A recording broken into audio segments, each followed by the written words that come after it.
Across Africa, a new era has begun, shifting our focus to a new horizon, connecting us with one purpose: to create and share opportunities to grow.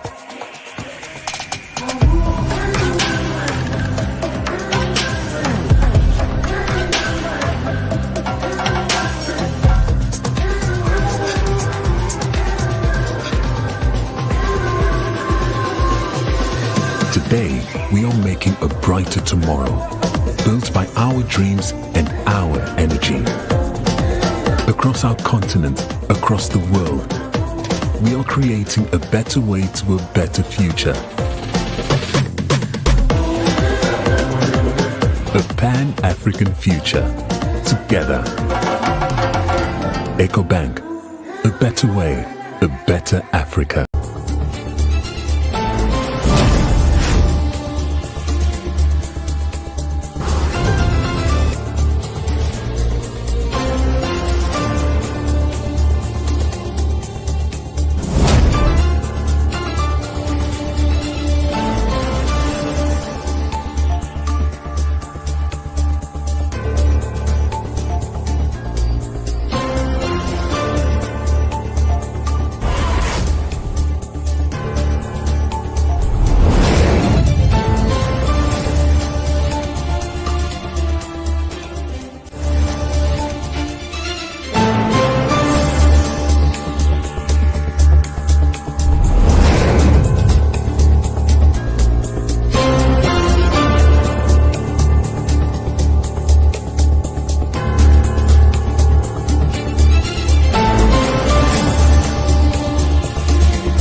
Liberia TV, True FM. Liberia TV, True FM. On Liberia TV, YouTube, True FM, 96.1.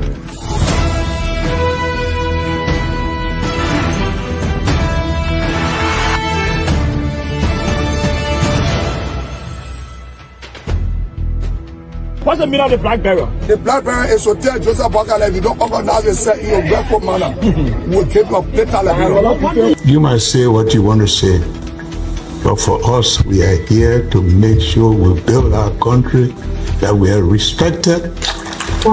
We have donors that are coming because of the confidence.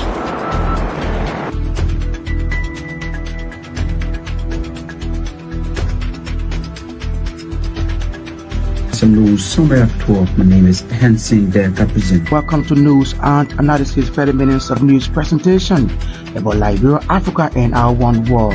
Presenting this newscast is proudly sponsored by Orange Liberia and EcoBank Liberia Limited.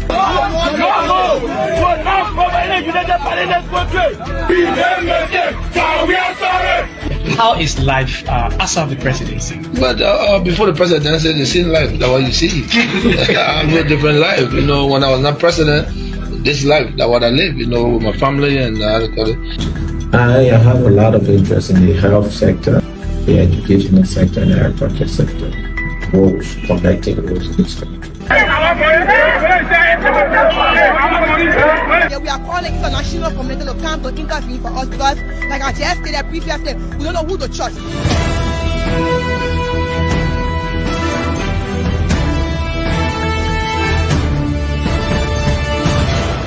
Always make sure to turn on to our Liberia TV and listening to True FM 96.1.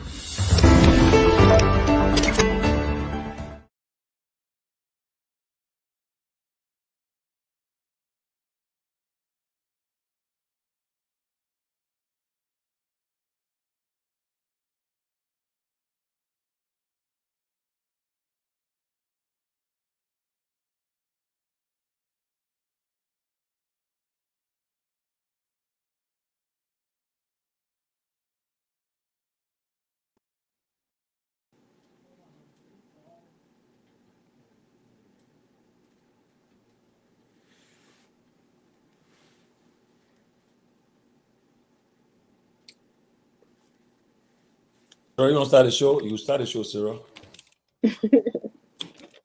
How was the birthday, man, Sarah? How was the birthday? It was good. It was good. We had fun. We ate some food. That's it. When birthday happens, one of the major things is to feed your belly. I know, right? So yeah. So I want to say thanks. I want to say thank you to our followers on here. Thank you to Tomalin and the other people for having me on. My birthday was great. I had fun with my family. And I also want to say again, thank you to all of you for all of the birthday wishes, outpouring of love and best wishes. I really appreciate that. Thank you so much. I'm glad that you had a wonderful birthday. Birthdays comes once in a year. Yeah.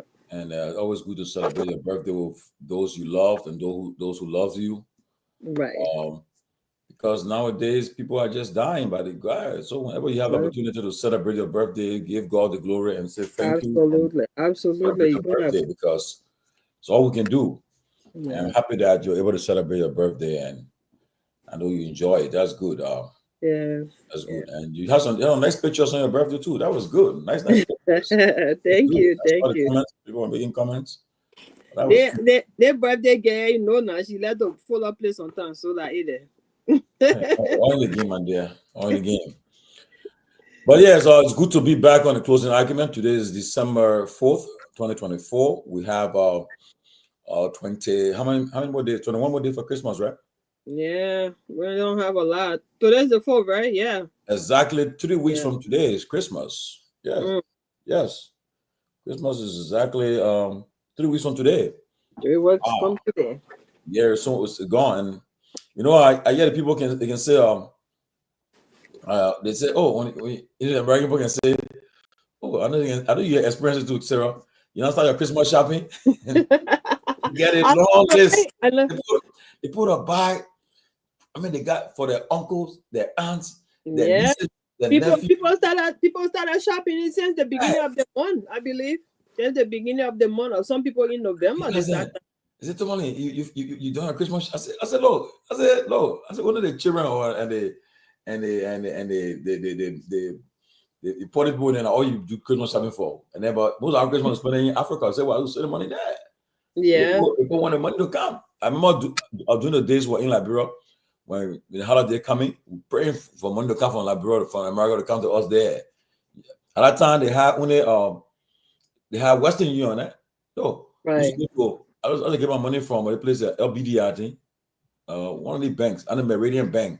One of the banks. Right. You see the lines can be so long. Very long, yeah. From there. But again, with the Christmas season, we thank God. This year has been a very, very tough year for most of us. Yeah. I've lost over 7 close friends of mine, including our cousin, this year alone. Just even the passing recently of on Sunday, our friend Mario. I remember the last time we encountered Mario were with the President Weah. We spent with him from 6 in the evening to 11 p.m. We were sitting there with the President at the CDC headquarters. We were there that whole night. Just talking. Mario came. I think Mario came there. We sat down. We all talk. Our Kev, our Ben, myself, the President, and then Pepsi were there with him for the longest. All the hours were there. When we go play basketball with him, Jamaica, and so forth. So it was all, and Mario, man, besides that, when you're in Maryland, when President we have to come to Maryland, sometimes we go there, he will cook, play DJ for us, he will be the man of music. And the President didn't, he was rare when he said he lost a close friend. That's true though.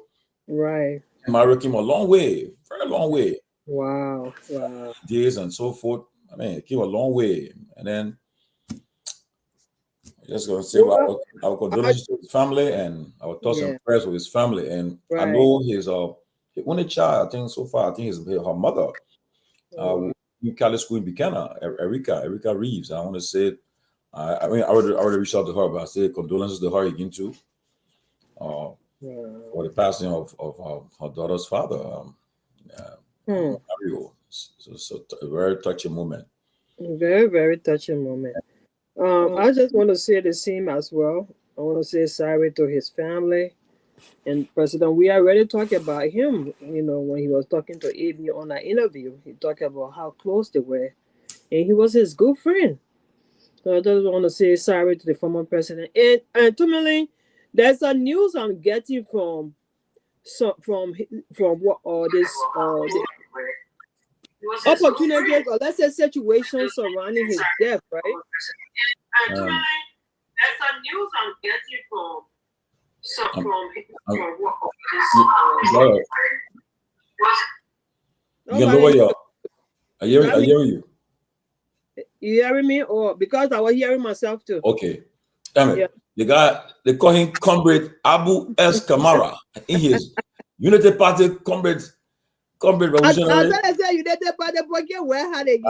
See, these people like and Barrel, but they see their own Comrade. And the person that nobody can wear. Let's see this people can wear Barrel. But anyway, Abu, welcome, Abu. Yeah. Abu, welcome. Good Thank to see you, guys.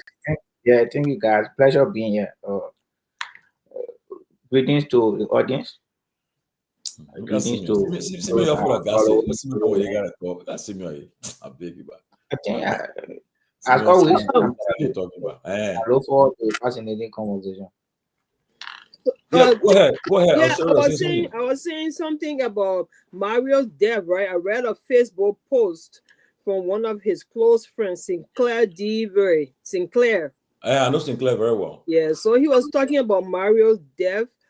He said after this is what he said in his post. He said, the more I learned about what our brother Adrian endured, the deeper my fear grows for Liberia's healthcare system. He said after seeking medical care at the JFK Memorial Hospital, they were informed that there were no available beds in the emergency room. Our brother Mario had to wait in the car while his friends desperately negotiated with the hospital staff for a place. It wasn't until his sister made a heartfelt call that they suddenly found a bed for him, and but then they demanded $200 upfront before admitting our sick brother. He said by that point, Mario was talking. He answered questions from the hospital staff and shared life with his friends and reassured them that he just needed to rest in the hospital for a while. How does a man who was speaking and laughing suddenly die just an hour later? Okay. He said, how could our brother pass away unexpectedly at JFK? This hospital, like many others in Liberia, is notorious for giving IV drips to patients without conducting essential lab work. And this malpractice has persisted for decades, taking the lives of countless Liberians. Adrian Mario Hub was not just any person. He was a former deputy managing director of LPRC.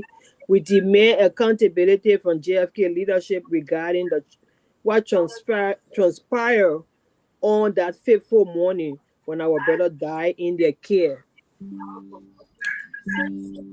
I mean, welcome, Ben. You know, hey, what's up? This is what we've been hearing. This news we've been hearing about our healthcare system. I mean, over the years, people have been dying in their cars and so forth, and that's why many people nowadays, when they go to Liberia, they have an insurance. Some insurance they got that can fly you out of the country so quick. Yeah. Okay, and so forth. Again, I would tell people, if you're having some online health condition, I mean, we have a nurse on the show. Maybe he'll help us later on with that. Oh, that's another one that Sarah's a nurse too. Okay. See, both of you guys. So, you guys will help us. But it's always good to go prepared.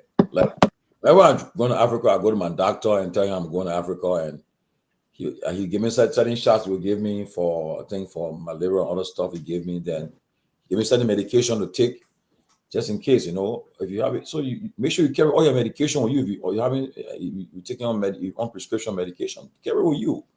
And honestly, I remember whenever I go to Liberia, I'm telling you guys too, I always go I do physical there though. I will do physical. I did physical last time I was there. I did it at where?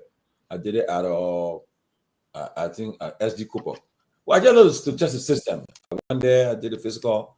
For the same, my mom had to do a surgery while I was there. But luckily for me, this doctor from Michigan, the white doctor, he was there and he did it because a Nigerian doctor that did the surgery first, he left some screw in her leg and was hurting her for for almost 2 years before.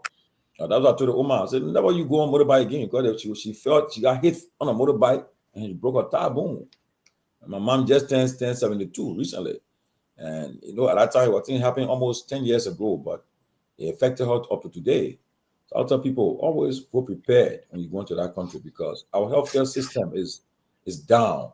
That's why I remember when I went to Liberia in 2022, President Weah, I was talking, he invited me, was sitting at Jamaica, and I said,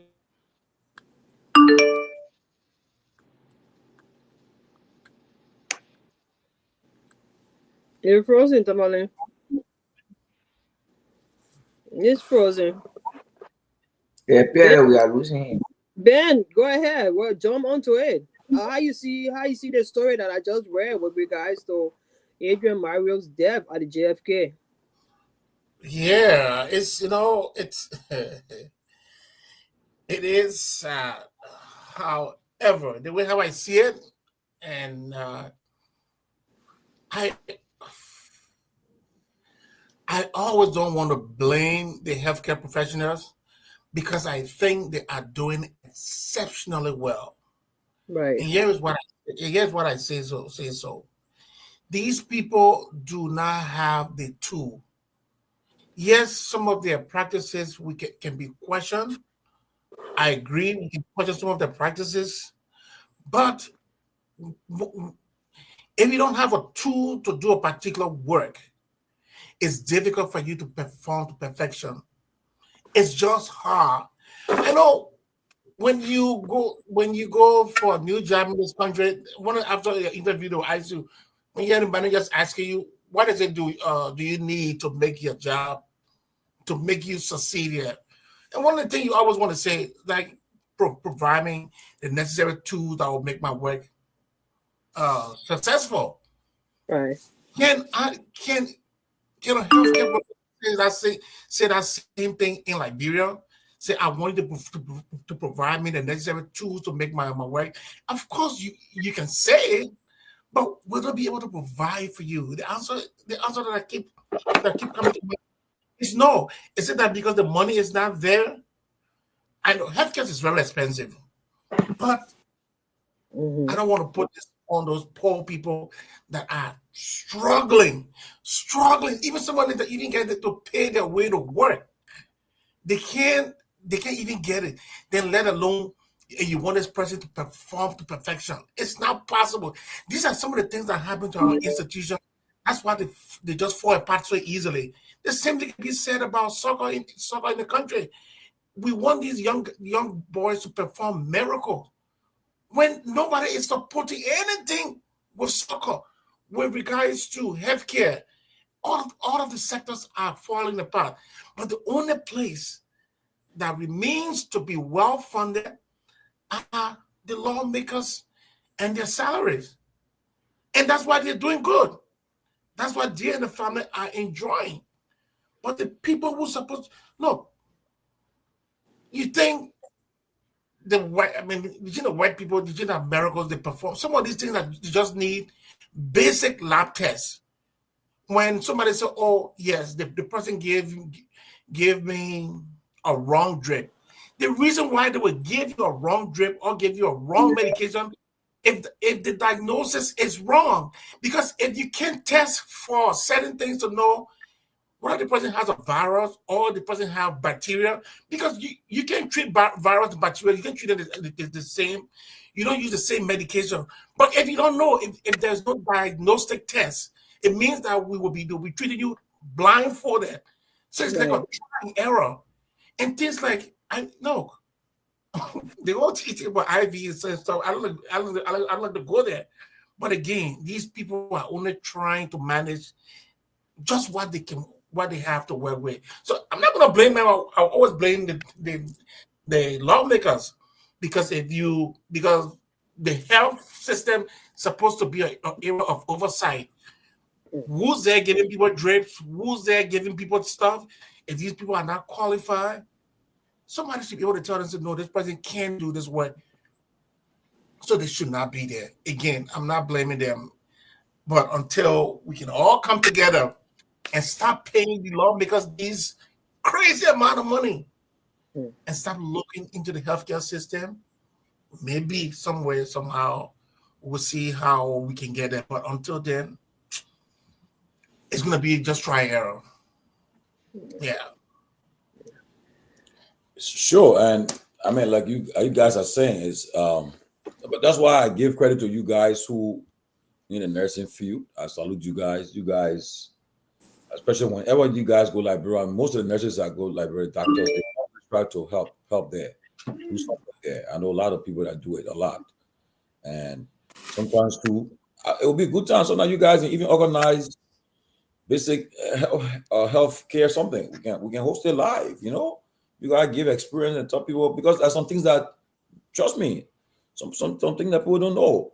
Like I know there's some like this thing they call the baby aspirin. How do it what? 81 milligram. Yeah, I think most people that pass, when you pass 40-year-old, they tell you, say take that thing at least once a week, or depending on what would they say, it helps you, you know. People don't know.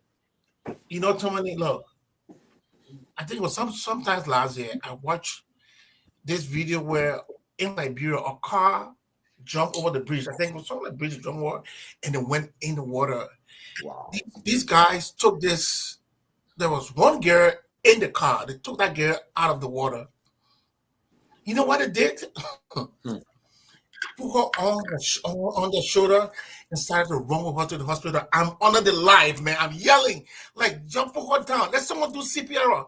Look, those guys, and you see, look, I was like, I'm not blaming them. Look, you can blame somebody for to do something that they don't know. But you get somebody from the water, the first thing, just do CPR. You're trying to get the water out of that person's lungs. Because it is so easy, something very small.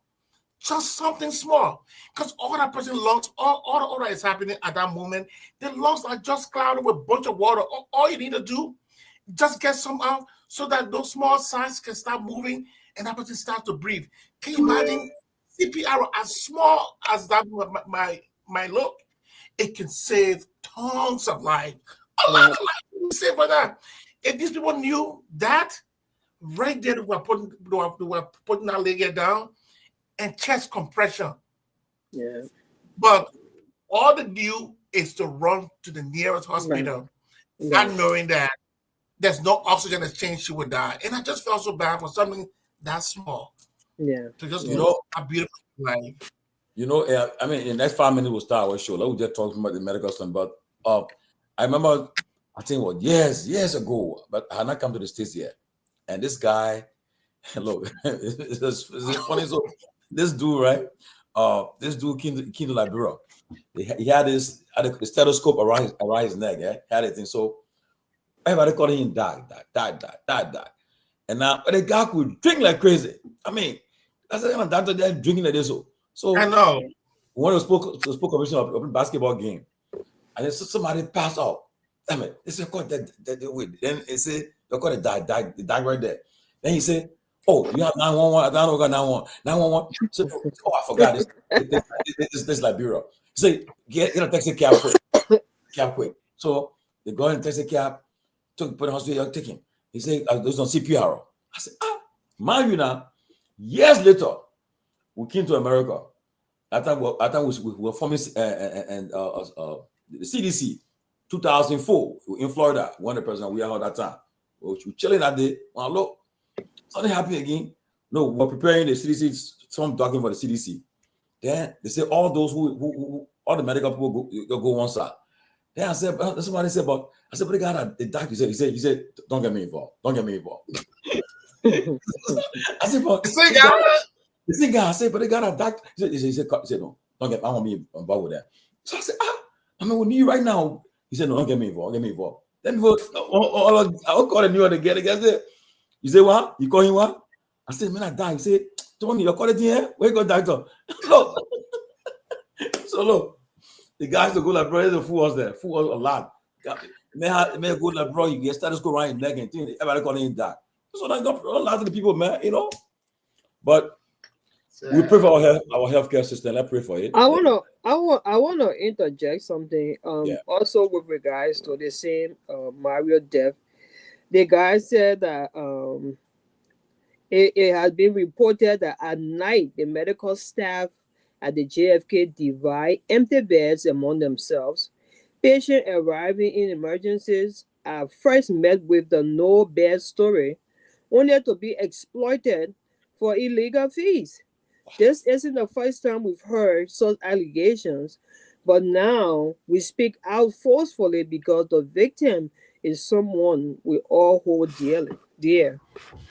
So I'm only saying this to say, I mean, how about we think about the professionalism of the job?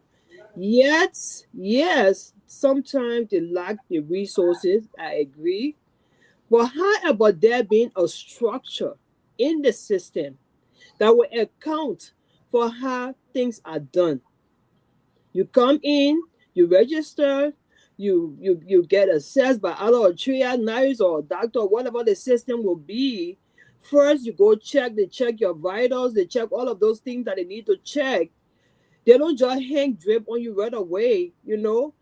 Get the baseline for you first, do all the necessary tests with regards to your blood work and all of that before you can go to see, you know, a specialty or a doctor, you know, for them to diagnose what is actually wrong with you. So how about we think about the structure of these institutions? What is in place? What is in place? It's not just about the title. Oh yes, I'm this, I'm that. But put a structure in place that nurses or doctors will conform to, you know, for the betterment of our people. Because I personally had the same experience with my cousin when she went to that same JFK. My good best friend died in Liberia. I still remember that situation. Lele Helena Hush. She died because she was given drip and she was a diabetic. It just sent her straight to diabetic coma and she died. So, but my thing is, it's not about, you know, bringing any of our nurses and doctors down. I know they do a very great job. But how about we just put in a system, you know, if the health ministry can ensure that there is a system in place that will account for all these little things. Medical malpractice, people should be held accountable for that too. Yeah, but all over the world. But so let's say they have a let's say they have for nothing. You sue them for nothing. But what you said, Jenna and Sarah, many deaths recently have been attributed to people giving diabetic patients, I think, drips, and many people have been heard about the death that have been happening, and I don't know, it's still happening. Why people can correct it? And, you know, but again, like we said, I would really love you guys to organize these things for you guys to help people, educate the people, to help people understand these things, that when you're diabetic, and you see those drips that you see, they are the same. They all have different. They are not the same. Some of them have sugar, some of them don't have sugar, some of them are I mean, they are different types, and they can mess your system up if you're having the wrong. But the thing again, it will boil down to, let's say the hospital put a system in place. If you don't have anything to detect what is happening to this person, if you don't have because you must have a diagnostic first. Exactly. So I can be a nurse, I can come, look, I can essentially do everything I can do. The doctor come by, the doctor still needs lab. If you don't get a lab, where do you start from? Exactly. Where do you start from? It means you will be guessing, and you just so the people are left with two things. Saying there is no diagnostic machines or anything around. Should we guess or just leave you alone? Or give all the money to the politician? But anyway, we'll say that for another time. Well, again, I want to say again, thanks. We hopefully in the coming, we'll try to find time to organize a medical show just for basic things. And we praise God, we got nurses on our platform who will be able to help us And these are nurses who I know they are veterans in their own field. They understand all the little ABCs of nursing. It will help us a lot. So Ben and Sarah, get ready. One of these will call you guys. You'll host a whole show. You'll host a show where we'll all be listening. Hear from you guys. But let's get the show started today. Dr. Peabody is here too. I want to say happy again to see the big boss here all the time with us. Comrade Abu S. Kamara. I know George Lobo said he'll be here next week. So you see, you people are coming. They'll be coming. So it will come and they're fighting hard to change the narrative. But I want to start the show on a sad note. I think I will go around the table. Everybody will give at least 1 minute on it. Today, there was a tragic accident involving people related to the late senator. And again, I want to say my condolences to the people of Nima and all those who lost their life in that tragic motor accident. I don't know what the cause of the accident, but maybe Abu knows. He'll help us to understand what the cause of the accident, but he on the ground. But my personal position is that I want to say my condolences to the family and the people of Nima County to during these difficult times of their lives. But again, let's pray for those people to soul to rest in peace. Anybody, 1 minute each, we can talk about that death and about that accident. I would like to also join you and then say the same that may their soul rest in peace. And it's so unfortunate that this thing has happened. Man, just a little caution as a crewman, there are certain tradition when someone dies that we adhere to. There's certain things that people have to do cleansing and all kinds of things. So they said, I'm just speaking now as a crewman. You would keep everything of that person would be instilled, leave them alone until after the burial before people started doing anything. But again, it's so sad for those people. It's so sad. Yeah. You want to come in, sister? No, go ahead, Abu. Go ahead. Yeah, let me join the two of you and the rest of the colleagues on the platform to extend my best condolences to the immediate bereaved family and to the people of Nimba. A couple of days, they lost their senator, and as we have gathered so far, I was told by one of his close associates that the vehicle that had an accident was en route to Nimba, carrying, I think, some of his relatives, or perhaps you can say some of his supporters. It was unfortunate that we saw a picture of the vehicle on Facebook. It was damaged. Seeing the driver, the information gathered, the driver and one other person. So far, I've been taken to the hospital. It is sad, though. In a nutshell, it is sad. And I extend my deepest condolences to the people on the back. Wow. Yeah, I want to say sorry as well. I want to say, oh wow. Wow. Yeah, Peter, if you go left the road. Yeah, I think these guys just need to, slow down a little bit. They need to just calm down. Exactly. Driving roughly when you don't even have good roads, it's just not worth it. We don't have no roads over there. It's not like here where you have 4 lanes, 3 lanes. You can, even at that they have speed limit. When police catch you, they will fine you and all of that. Our country, we don't have any of that stuff. We don't have no roads. So, and especially at that time when the family, the county is going through bereavement, they just need to slow down. We don't need additional casualty. They don't really need that. I just want to say sorry to the bereaved family. And I'm not sure, Abu, you on the ground. I heard, was the wife, the honorable late senator's wife involved in the accident at all? I've not heard that. Well, no, I've not heard that. That the late senator was involved in the accident.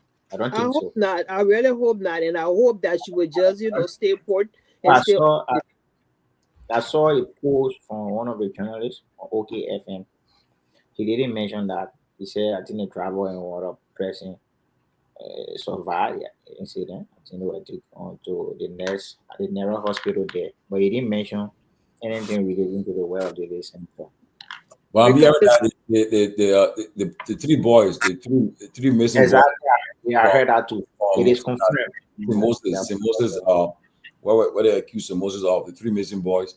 Their father, Robert Blamo, he was one of the victims. Oh wow. Well, our thoughts and prayers are with them, and again, we live in a culture when it comes to driving. People are very reckless in that country. Look at the city where people drive on the opposite lane, and when others are going to work and somebody's driving the opposite lane, and nothing happened because our government officials sometimes get on the road and drive on the same opposite lane when they're not supposed to be. Damn, the car is damaged. So that's the end of that one. The car is damaged. They're not going to have a car no more. And I don't know whether you got insurance that will even pay for those cars. Government car. It would just be another public saying on that road when people pass, and the car will stay there and probably will steal some of the parts on it. It's very sad. It's very sad for Liberia. But those guys, I was coming last year. I went to Liberia. I was coming from Nima. I've gone to Nima, and on my way back to town, we were driving back to town, and we saw another car that have some assaulted. And what happened was, we were far from everywhere. The road, my internet was not working. The phone not working. Hospital was probably 2 hours away in Calcutta, and we saw about almost 4 bodies just right in that. I think it's Balatoa area where all those curves are going, and the bodies were just there on the ground. I thought I thought somebody was waiting for the clothes to get dry and then put it up at night. Just spread. It were bodies. We got there and said, "Oh, the body died." The car just had accident. All the people died. So I like, we need to carry them to the hospital. And then I had somebody with me. He said, "Look, Peabody, the people dead already. If they were still living, that would have made sense." As difficult it was, I just couldn't do it. I just left it, and we went. But it shows, and there was the nearest drive there was 2 hours. There was no phone, anything working. So even if people were living, how do we get medical help? How do we get assistance? So it's a challenge for our country. It's a complete challenge. I want to just piggyback to what I was reading about Myra Huff. I agree that, we have challenges at our hospital. We have a lot of challenges there at JFK. No, just today, there was a young boy, 3-4 years ago, I brought to the U.S. to do a surgery. Samuka. And this young kid, Samuka Sharif, I brought this young kid to the U.S. and they did a major surgery in the Mass General Hospital. And for the nature of what he had,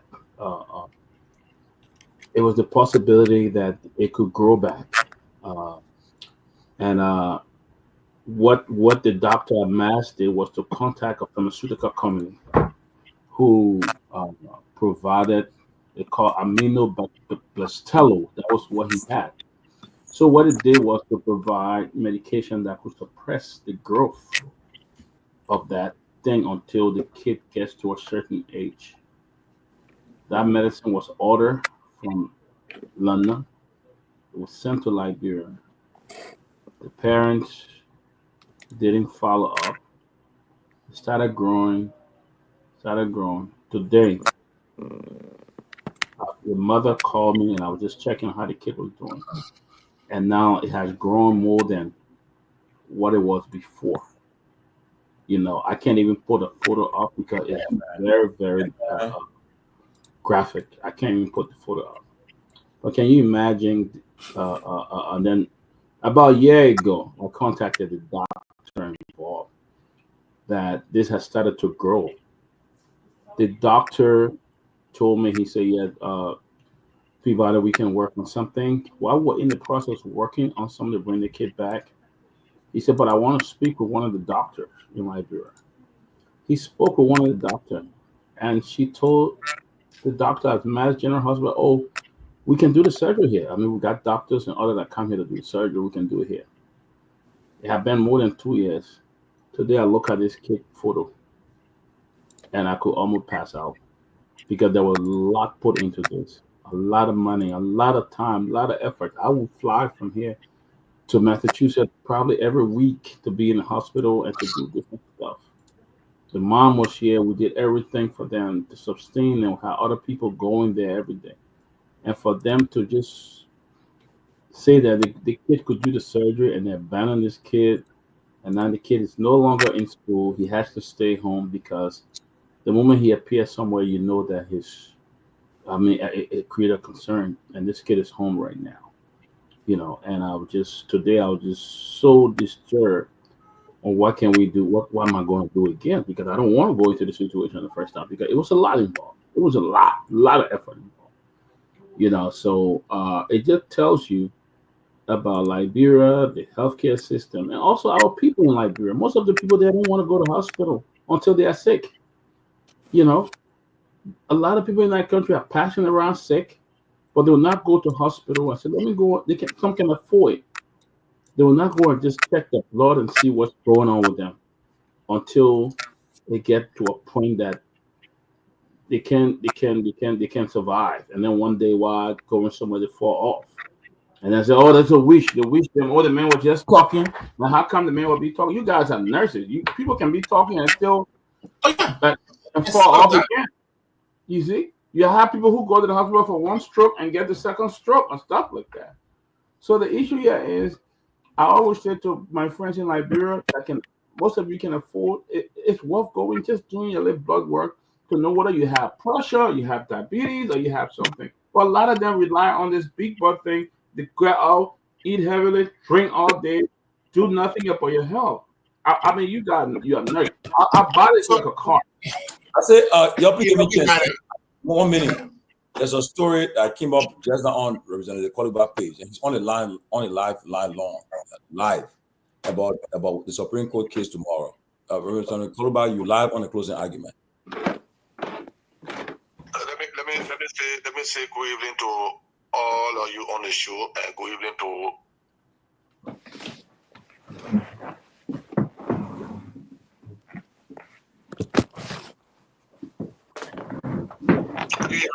Yeah, we hear you live. So on today at 4:00, that went to the Freeport of Morgan. But before going, they have meeting with the so-called majority black PAC group, Clarence Garden, and the Ways, Means and Finance group today on how they can influence the court, for the court to rule in favor of them. So they had a meeting when they left. He went to his office at 4 o'clock today and I challenged people from the Freeport, call anybody from the Freeport. He went to the port today at 4 o'clock. When he used your car, he took it to another place. The car was not parked to the usual place today. And he left from there about 7 o'clock and went to Bele Casa Hotel with 900,000 US. Gave to Prince Moy, James Barney, Myean Nukwe, and a few other senators under the instruction of Jeremiah Kuhn, with the assurance that our money will be placed in the NPA budget for them to be able to get the money. So people received the money today, so in their mind to go and influence the court to change the decision of the Liberian people. But for me, I know the court, they can be responsible on the court that will believe in, on the bench that will believe in, they will make punishment for the poor of this country. So as we get those information, we need to let it up to the public. And I want to challenge him to deny it. I challenge him 100% to deny it. I challenge him to prove to the Liberian people that he didn't go to his office today by 4 o'clock. And he proved me wrong on that. I challenge him to prove me wrong. If when he normally park a car to the port, is the way his car was parked today. I challenge him to prove me wrong that he now have meeting with the PAC people, the Clarence car, and other people today. And they concluded that they needed the money urgently.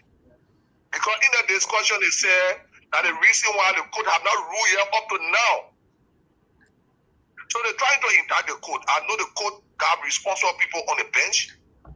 They are trying to do everything to bring the court to public ridicule. I don't think the court will get involved with it. But we look forward to the court judgment. Anything the Supreme Court come up with, we will abide by it. Yeah, but what about Yeke? If there are people now who are trying to influence the court, how can you agree if they come out with a decision that don't support you guys? Why will you guys even agree to it? But Ben, you will not only be making decision for us, you'll be making decision for the country. That will be a precedent case tomorrow. Because the case have come before and you are rude. Can you go against your ruling? You can't do that. You can't do that. So we leave the court to make, look, any decision from the court are law. It become a policy. Do you know that? When the Supreme Court rule in any case, it's an instant case, it's a case that people make reference to tomorrow, and you can't contradict your own ruling. So we appreciate the court ruling. And the court rule, any kind of way they can rule, but I think they will rule in favor of the Liberian people, not in favor of us. Yeah, but I mean, and I know because we have two other ruling in the past on this same thing. You have Justice Johnny Lewis, you have Justice Papaw. They all have ruled in the past giving the speakers to be ousted in their favor. So why is this rule going to change tomorrow? Why do you think they can? We don't wait to see. They are trying their best. And I know the people that are on that bench are responsible people. I will believe in them. That is why we went up to the Supreme Court, because that's the only place you can go to seek justice. Right. If you get justice from the Supreme Court, then the next thing I run to your mind say I can get justice, let me take the law into my hand. Is that what we want to do in this country? No. So wait for the Supreme Court to rule. Yeah, I hope the Supreme Court rule, but I don't think if previous justices have passed this law, except there's a new law the Supreme Court going to come up with tomorrow, but I don't see any reason why. Tomorrow, I remember the rep. Go ahead. Yeah, Representative Garguah. Yes, sir. Hello? Yeah, go ahead. Okay. It is no secret that you are one of the, critics of this government, our government, the Unity Party government. Why is it difficult for you to understand the accusation levied against the character who served as the boss of the MPA can go anywhere, anytime? Because you said you saw a Vigo entering Belekaza. So in the worst case scenario, a Vigo enters Belekaza. So does that mean he has gone there to give money to people? No, but yourself over there got right to go to anywhere you want to go. Nobody will. But it has a case. Then accusation have no iota of truth. But Abu, answer the question now. Go ahead. I'm not a lady basis to answer your question. I just don't want to answer your question. So let me say, like. But then you should stop. No, they can't talk. Abu, you can't be back. You should stop busy. He talk, then you come in. Go ahead, Representative Garguah. Can I go ahead now? Yeah, you're free. I will let him finish. Let the representative finish talking before you talk. Don't talk. I'm in reference to the chief of staff. The chief of staff admitted to people that he went to RLG, but he went to wait there because he had an appointment with the president. He said he never knew there was a crisis in this country. Why at that place, when that place is being compromised? So I'm saying this to say, you have been accused. I'm saying he went to deliver the money to accord names of people that he went to deliver the money to. And I stand by my statement. And my statement is reliable. Tomalin. People will say, you can say it. Tomalin. Tomalin. Can I go ahead? Representative Garguah, I got comment. Yeah, I got comment. This quote that you questioning the credibility today, there's a same quote when you went to the Phonatic blog that you part of, and there's a same quote you hating praises on. So how dare you, the if of the ruling, accusing somebody who does not have anything to do with the legislature? I mean, does not have any role to play at the legislature. But like you're not understanding me, no, but you're basically informing the people. Process. The man is financing the process. That is untrue. That is untrue. That is untrue. You go and settle your own issues. Do not bring IS another brand about. I can't That's confuse not you. true. Your mind is made up already. That's not true. We brought the government. We know I know the No, government. but that's how my mind is made up. That's how your mind is made up. No. Abu, give No, but you can't argue with other guests like that, Abu. You can't be interrupting him like that. You're not there. How can you say it's not true? You're not there. Ben, I have a question for you. Let him go. Sarah and Ben, any question? Okay. A lot of people like him and Waterspoon, they are all on the MTA payroll. And let me say this on your platform. Waterspoon is on the MTA payroll. He's being paid by the MTA managing director. Say, Yeke, say, my name is Honorable Yeke Yaba will call my statement. So a lot of people only put money in your payroll. They don't have to justify his doing. That's right. Sorry, you got any question? Money. Yeah, I got a question. Money. Oh, Honorable. Let's say rough finish and Ben, yeah. Honorable Kalba, thank you for being a whistleblower. And I know that you are doing that in good faith and on the side of the Liberian people. So just in case the Supreme Court ruled in favor of the majority black tomorrow, as you said, you guys will go by what the Supreme Court said, right? Yeah. Okay, let's take for example, let me just answer your question this way. Let's take for example, the Supreme Court say the removal is justifiable and is in line with the law. So now the Supreme Court is telling us that we just go to Rallytown Market and just collect names and say these are the people that are vote of no confidence in the president. You don't have to say Tomalin, is it your signature? Yes. And that what happened. So this case will bring a lot of issue. Do you know that this case will cause me to go from market to get signature to bring Joseph Walker down? Yep, I got you. I understand what you're saying. So we will wait to hear what the Supreme Court has to say tomorrow. But I strongly believe the Supreme Court has people who are thinking about the future of Liberia, who are thinking about the market women, who are thinking about all our people that are victimized. The Supreme Court will make the right decision for the country tomorrow. That's what I believe. Once I believe that way. No, people always say, I don't say things, and say, Tomalin, let me just lay on this before the president come in. People always say, I don't say things that are not right. I say, Prince Johnson died from betrayal and frustration. You listen to Darius DeLong, or Darius DeLong supposed to be the one to advocate for Prince Johnson to Joseph Boakai? Is that betrayal and frustration? They have a press conference and said it. The next day, I think the same day, people to say, Prince Johnson say, I'm going to please talk to the president. Look, when we are talking about people that are supposed to talk to Joseph Boakai to listen, they know they will not get closer when we stay. They are talking about Prince Johnson, the late. Or Prince Johnson go to Otelo, say, please talk to the president. Because they betray him. And he died all of frustration. The president and Jeremiah could know about the Prince Johnson death. Okay, Representative Koluba, the managing director I come here for the MDA just said that. He said it's not only a lie, but terrible propaganda from both folks in both houses. This doesn't pass any reasonable test. I don't even know what MD was it time or Representative Koluba. Representative Koluba is not sitting in fact. Wait, now we finish. He accuses somebody of. Abu, let me finish. Let time to talk. He said we should show you a video where he's been a better casa and he can talk about it. That's what he's saying. He said you haven't been a better casa. That's what he's saying right now.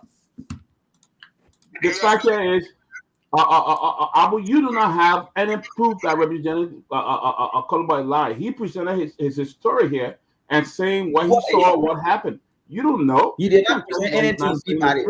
He did not present anything. Ask him to show you a video footage of the story. Then you show a video footage. You have been listening to so many people.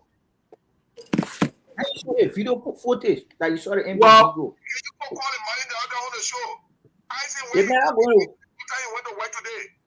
No, he's basically on different thing, man. That go different thing, man. Too money. He had evidence. The representative have evidence of what happened, and that's why he's saying it. That you are not there. You don't know the story. We cannot tell him that he's lying. We can't tell he's lying. No. Abu, you can't say that though. Abu, you can't say that. I cannot tell he's lying. He saw it. He has it evidence. He presented it. Now you got proof. Then give us something to prove it. All the liar, other people, you never show evidence. You just said it. We know Representative Kehleboe is very transparent in his dealing. He's one of the most transparent representatives in our country, and I believe everything that he says, because everything that he said normally comes to light.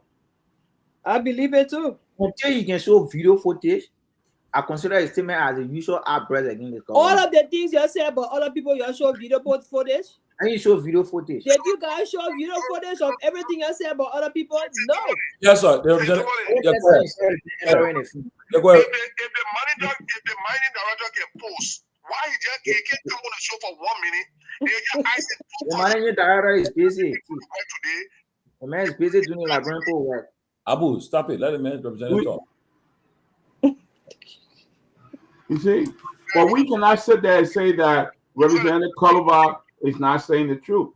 Okay, there are a lot of things that have gone on at the National Port Authority that we have evidence of. There's a lot of things that happen at the National Port Authority. So I believe because they are using the Port Authority, they are using NSA as a ground of transferring money into different areas. Yeah, that's what they're doing. One of the last Representative Kehleboe just stayed on the show. We talk about NPA managing director paying now 100,000, and then in the budget, you know that money will be replaced. NPA controls our own budget. they are still own enterprise. You come in and tell people who's going budget to facilitate the budget. Do you know that? Come again. Money to the government. They contribute to the budget. NPA does contribute to the budget. So how you say they're giving money to be replaced? They contribute to the national budget. Representative got to be informed before you can do this, chief. Say, do you know that NPA contribute to the national budget? That is unfact. That fact is indisputable. That fact. They contribute to the national budget. What's his name? You gotta be sure, chief. Yeah, you So if NPA is supposed to send we the one did it where you're enjoying $20, and now we send $5. Chief, when he's speaking on 5, chief. Representative Kehleboe is speaking on 5. Show video footage. Until you can show the video footage, I consider a statement as the usual outburst against this. You don't have to show video footage. A lot of lies that you lie on other people. You never show any video footage. My sister, I'm not going to fabricate anything against you without evidence. That's true. That's true, Abu. You guys lie on a lot of people without video footage, and the Liberian people believe it. So don't ask them to show video footage. The Liberian people voted us because you underperform. You feel them. That's the reason why they voted us. They ain't better here because they underperform. You know that. You sitting here, you know that it was not because. So why you're not performing today now? So because the vote, why you're not performing today? Why you're not performing? I come in and represent on the line. You're not stating the fact. I come in now, but Abu let represent. I come in. You're only gonna as a representative. We'll let him go because he's we can talk we can talk together. We sing together. We can't. That give the representative a chance to talk. Let him tell his. Let him provide his information. Okay. We want to come face to face with Abu so we can talk. Because you see, people don't understand from where I come. We brought a change, not for the change to exist. Everything we see happening here happened during George Weah time. And happened more than George Weah time. I'm not going to regret voting against George Weah, former President Weah, no. But people that I raised my left and campaign for will regret the meaning that I raised my left and campaign for them. So I will not believe people that Abu there. People that Abu there sat down or raise our left or change the government for you to be on NPA payroll and making more money. You have to justify. Abu, do you work for NPA? Abu, do you work for NPA? You representative Kehleboe. Abu, do you work for NPA? Yes, sir. We voted for you. We Abu, voted for you. do you work for NPA? Abu, do you work for That's not NPA? an issue. No. No. It's an issue. It's an issue. It's not an issue. No, do you The work for representative, NPA? the representative say you work for National Port Authority. Is that true? Do you work for NPA? I would defend your paycheck. That's a tough one. I would get answer. Tomalin. Abu, do you work for You are the NPA? host of this show, right? You are the host of this show. This man is a sitting lawmaker. He's a sitting lawmaker. He knows his responsibility. He comes on this show and speak out loud again. Okay, we agree. Abu, you work for NPA? Abu, the senator asked you, do you work for NPA? Yes or no? Simple question. I'm not going to waste my time answering it. Incredible. But now you're saying that he's lying, but you are You not. say he lied, but he know that you work for NPA. You know the representative know. You know Until that. he can show video footage of, until he can show video footage. Allah on the manager. Do you work for NPA? Okay, say you acknowledge that you lie on the manager, then no case. I don't have. Do you work for NPA? I don't have answer to your question. I don't have. I get it. Abu, stop that thing, man. Abu, you can't talk about where you work.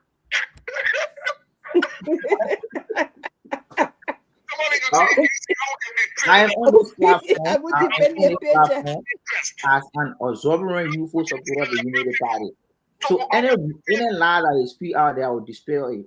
The representative you get to dispel it? The representative on this. I will let me be realistic now. I will let me be realistic. The senator asked a simple question: do you work for the National Port Authority, sir? Yes or no? It's a simple yes or no answer, you know. My brother. Abu, you know where we come from? You can no answer that question. Representative Kollova, you are my friend. You are a brother. I respect you. Traditionally, you are one of my uncles from Lofa. But your outburst against this government, I think you are not proceeding right there. Just barely 10 months of our administration, in fact, 2 months of our administration, you started accusing the president of not doing. You started accusing the president of scaffolding himself with corrupt people. Because the president betrayed the struggle. Come again? Can I answer a question? As a brother, can I answer a question? I'm listening. Okay, we were here and we knew very well Joseph Boakai don't have money. We use, you and myself, use our resources to print our t-shirt, to go and mark our vote. Right after Joseph Boakai winning, he did not take office, but he went and get 10. How he get to the port of the time? Was that wrong to ask him who gave you the money? Representative Kollova, for God's sake, man, a former vice president of the country, a man who worked in government for 3 decades prior to him becoming vice president. Are you saying sort of an individual getting a full 10,000? Is that what you're saying? Is that what you're saying? What? I said, for God's sake, giving all of what have occurred, right? Put away your current put aside your current position. You put aside your current position. Since okay. So we can talk. My brother and myself will talk better. But I still leaving with this question. Do you work with MPA? So let the public listen to the answer. Until you can provide video footage of the MB going to Berekaza, I don't have an answer to your question. You don't want to making money. You know how much Abu man making. I would not believe it. But man, I usual team out. See you, man, chief. Who rather not going your dish or you think money may you win? No one know what they make it on your way with his green hat on your head. You're a dish for you. He come on the show and say, Abu, the representative police, you can't answer the representative question. I mean, it could be no. Yeah, what's wrong with that? To my Peabody, Obviously, I won't answer like Representative Kehleboe. Representative Kehleboe is noted for diversion narrative. You are aware. He accused the MD of going to Berekasa while asking him instead of answering the question. He then went to accuse the president. But folk are saying that you are defending the MD because you work there. Is it true that you work with him? No, yeah. I am not defending the MD. What I'm doing is you work there. Do you work with the port? Do you work with the port? Do you work with National Port Authority? Who asking? Sylvester Pewee. Does it matter? Who Sylvester Pewee? Yeah. Does that matter though? No. Well, Abu, you want to come here? You want to elaborate for the listen to, but you want to be honest. I am on this platform. I am on the platform. Do you work with the port? Were you hired by the current MD? I am on the show. Pewee, like I said, were you hired by the current MD? You just created this cloud of doubt with yourself. And when you Ben, I think there are other substantive issues with this point. No, we agree that there are many important issues. Were you hired as a surrogate of this MD? I just said to you, we have other substantive issues to discuss. Are you a hired gun of this current MD? I just told you, Pewee, we have other substantive issues to discuss. Representative the representative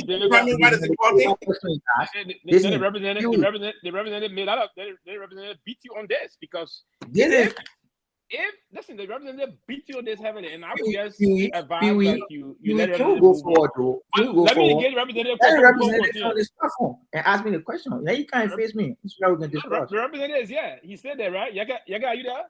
No, he left. No, he already left.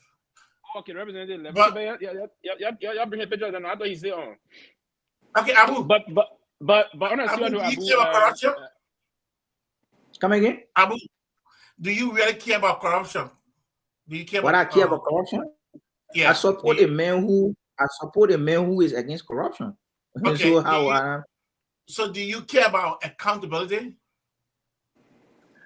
I support a man who share a vision to tackle corruption. All right. So when your name come in conflict with something of this sort, where you have been accused, Ben. How do you? Yeah. Hello, Ben. Yeah. The current folks on this platform, I think we are 16 numbers. During the beginning of the show, I'm not setting anybody any disclose our occupation. We are here to discuss as a nationalist. We are on this platform to discuss as a nationalist and discuss issues in the interest of the Liberian people. We did not come here to state what occupation we got. So I don't think that is substantive. No one has asked for your occupation, but I think the reason why people gather together to speak on certain things, you must know certain things to speak about certain things. I don't think you just grabbing anybody. Ben, do you believe the session representative Kehleboe being on this platform? Do you believe the session accusing the MD of going to Berekasa Hotel with 900,000? If yes, did he provide video footage to substantiate the claim? He did not provide video, but listen. Yeah, but then what should we be wasting our time on this? I mean, now hold on. Like 99.9% of the things the guy have said cannot be true. He did not provide any evidence yet. And I must be honest, he didn't provide any evidence. So yeah. Ben, when it comes to those kind of, for me, on a most serious note, I would just asking my dear brother some question. When it comes to those things about making statement unsubstantiated claims where you cannot come to try to justify it, I don't buy into those things on the most serious note. People coming making outlandish comment around here. One thing I come in 1 minute, Chief. I wouldn't want us to delve into that. We have proper documentation to substantiate those things. I will be very candid here, right? Now, I see the MD himself making some clarification here, but again, he say it is not only a lie, but the cheapest propaganda that cannot pass whatsoever thing. But let me not 1 minute, please. I'm not defending that tendency. The reason why I want to be definitive of that, and that's one of the reasons why we have to be a little mindful in our country. People come out and make wide claims. We are coming to substantiate those claims with documentations. Because if we came out and said somebody took 900,000, I know what. Yeah, imagine such an amount. Now is, Ben. I know what $1,000 is. 900,000 for what?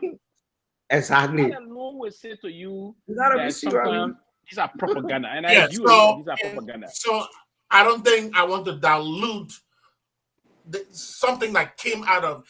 Let's say that story was wrong. Let's agree that story. It is wrong. Don't say it was wrong. It is wrong. Out of that wrong story, wrong. But you don't have a proof that the senator is right, so you got to wait until the fact comes out. Ben, I don't think you want to sit on this show and someone not agree to those things. So listen to yes saying. I come on a minute. So listen to yes saying when you want to get some oxygen. There's absolutely no oxygen to this kind of story. With no proof? Pewee, I'm not speaking to the 900,000. Again, let me restate what I was saying.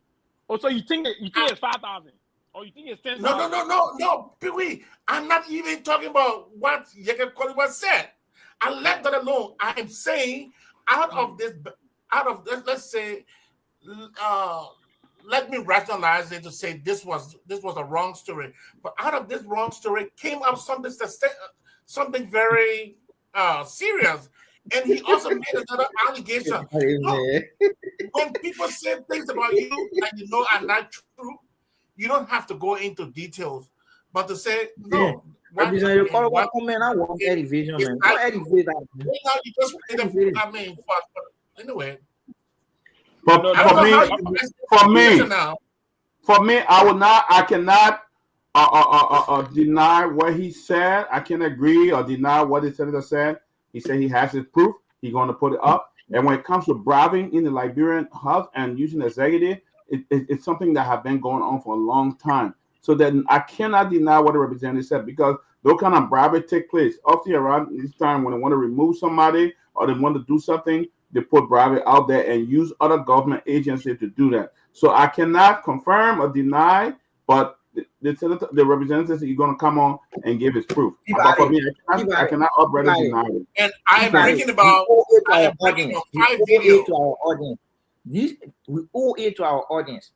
We can't have a representative who representing over thousands of people comes on the show, make comment that is not, that is not backed by facts. You talk about you can't, you cannot disagree with Representative Kehleboe because most of the things he's saying in Tampa are all truth. But there's a man who came on the platform and said the MP took 900,000 to Belekasa Hotel for what? And you does not have video footage to substantiate the claim he made, and you want to take that serious? I cannot confirm, as I said, I cannot confirm or deny. Abu, right now, I can show you video of yourself. I can show you video and your own writing of things you have said, of allegations you have made about the past government without any substantial evidence. The things you have written. Yes, you have written. But no, it doesn't make it right if Abu came up with comment before. Can you display some of the comment before? But then you don't have that moral ground to question somebody else. If you have done the same thing, then where do you have that moral ground? I consider let me say this. You gotta be serious, Chief. What MB has to do with it? MB has nothing to do with the legislature. I'm not coming your defense. We gotta be serious. I'm not coming your defense on this process, Abu. But let me say this clearly. I agree that Abu may have said those kind of loose things before, without any proof whatsoever. It doesn't make it right today for someone to come and bring those kind of comment out that they cannot substantiate. My point is that, and that's the reason why we need to fix our country in the way and manner that people should be liable for making some claims, coming up with those claims that they cannot prove, right? People should build that in the society. The society is so loose to the extent anyone come and attack anybody in the place and defame people's character for absolutely no reason. It don't happen in a civilized community, right? In a civilized society, those things don't happen. Why I don't know about Ben, I can just come and say some outlandish thing about Ben that I cannot substantiate. There's a tendency that Ben can take me to court and I can be reprimanded for that, or I pay some serious damage to Ben up thereof. So my point is, I'm not saying challenge you. 900,000, but you got come say 900,000.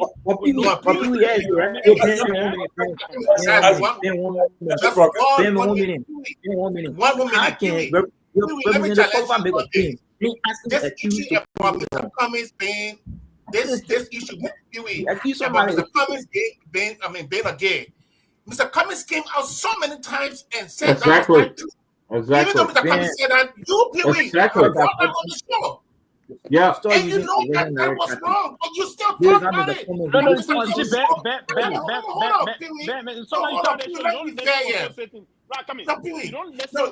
to post things. No, Pewee, you said Mr. Cummings need to go and clarify this thing into the various county. No.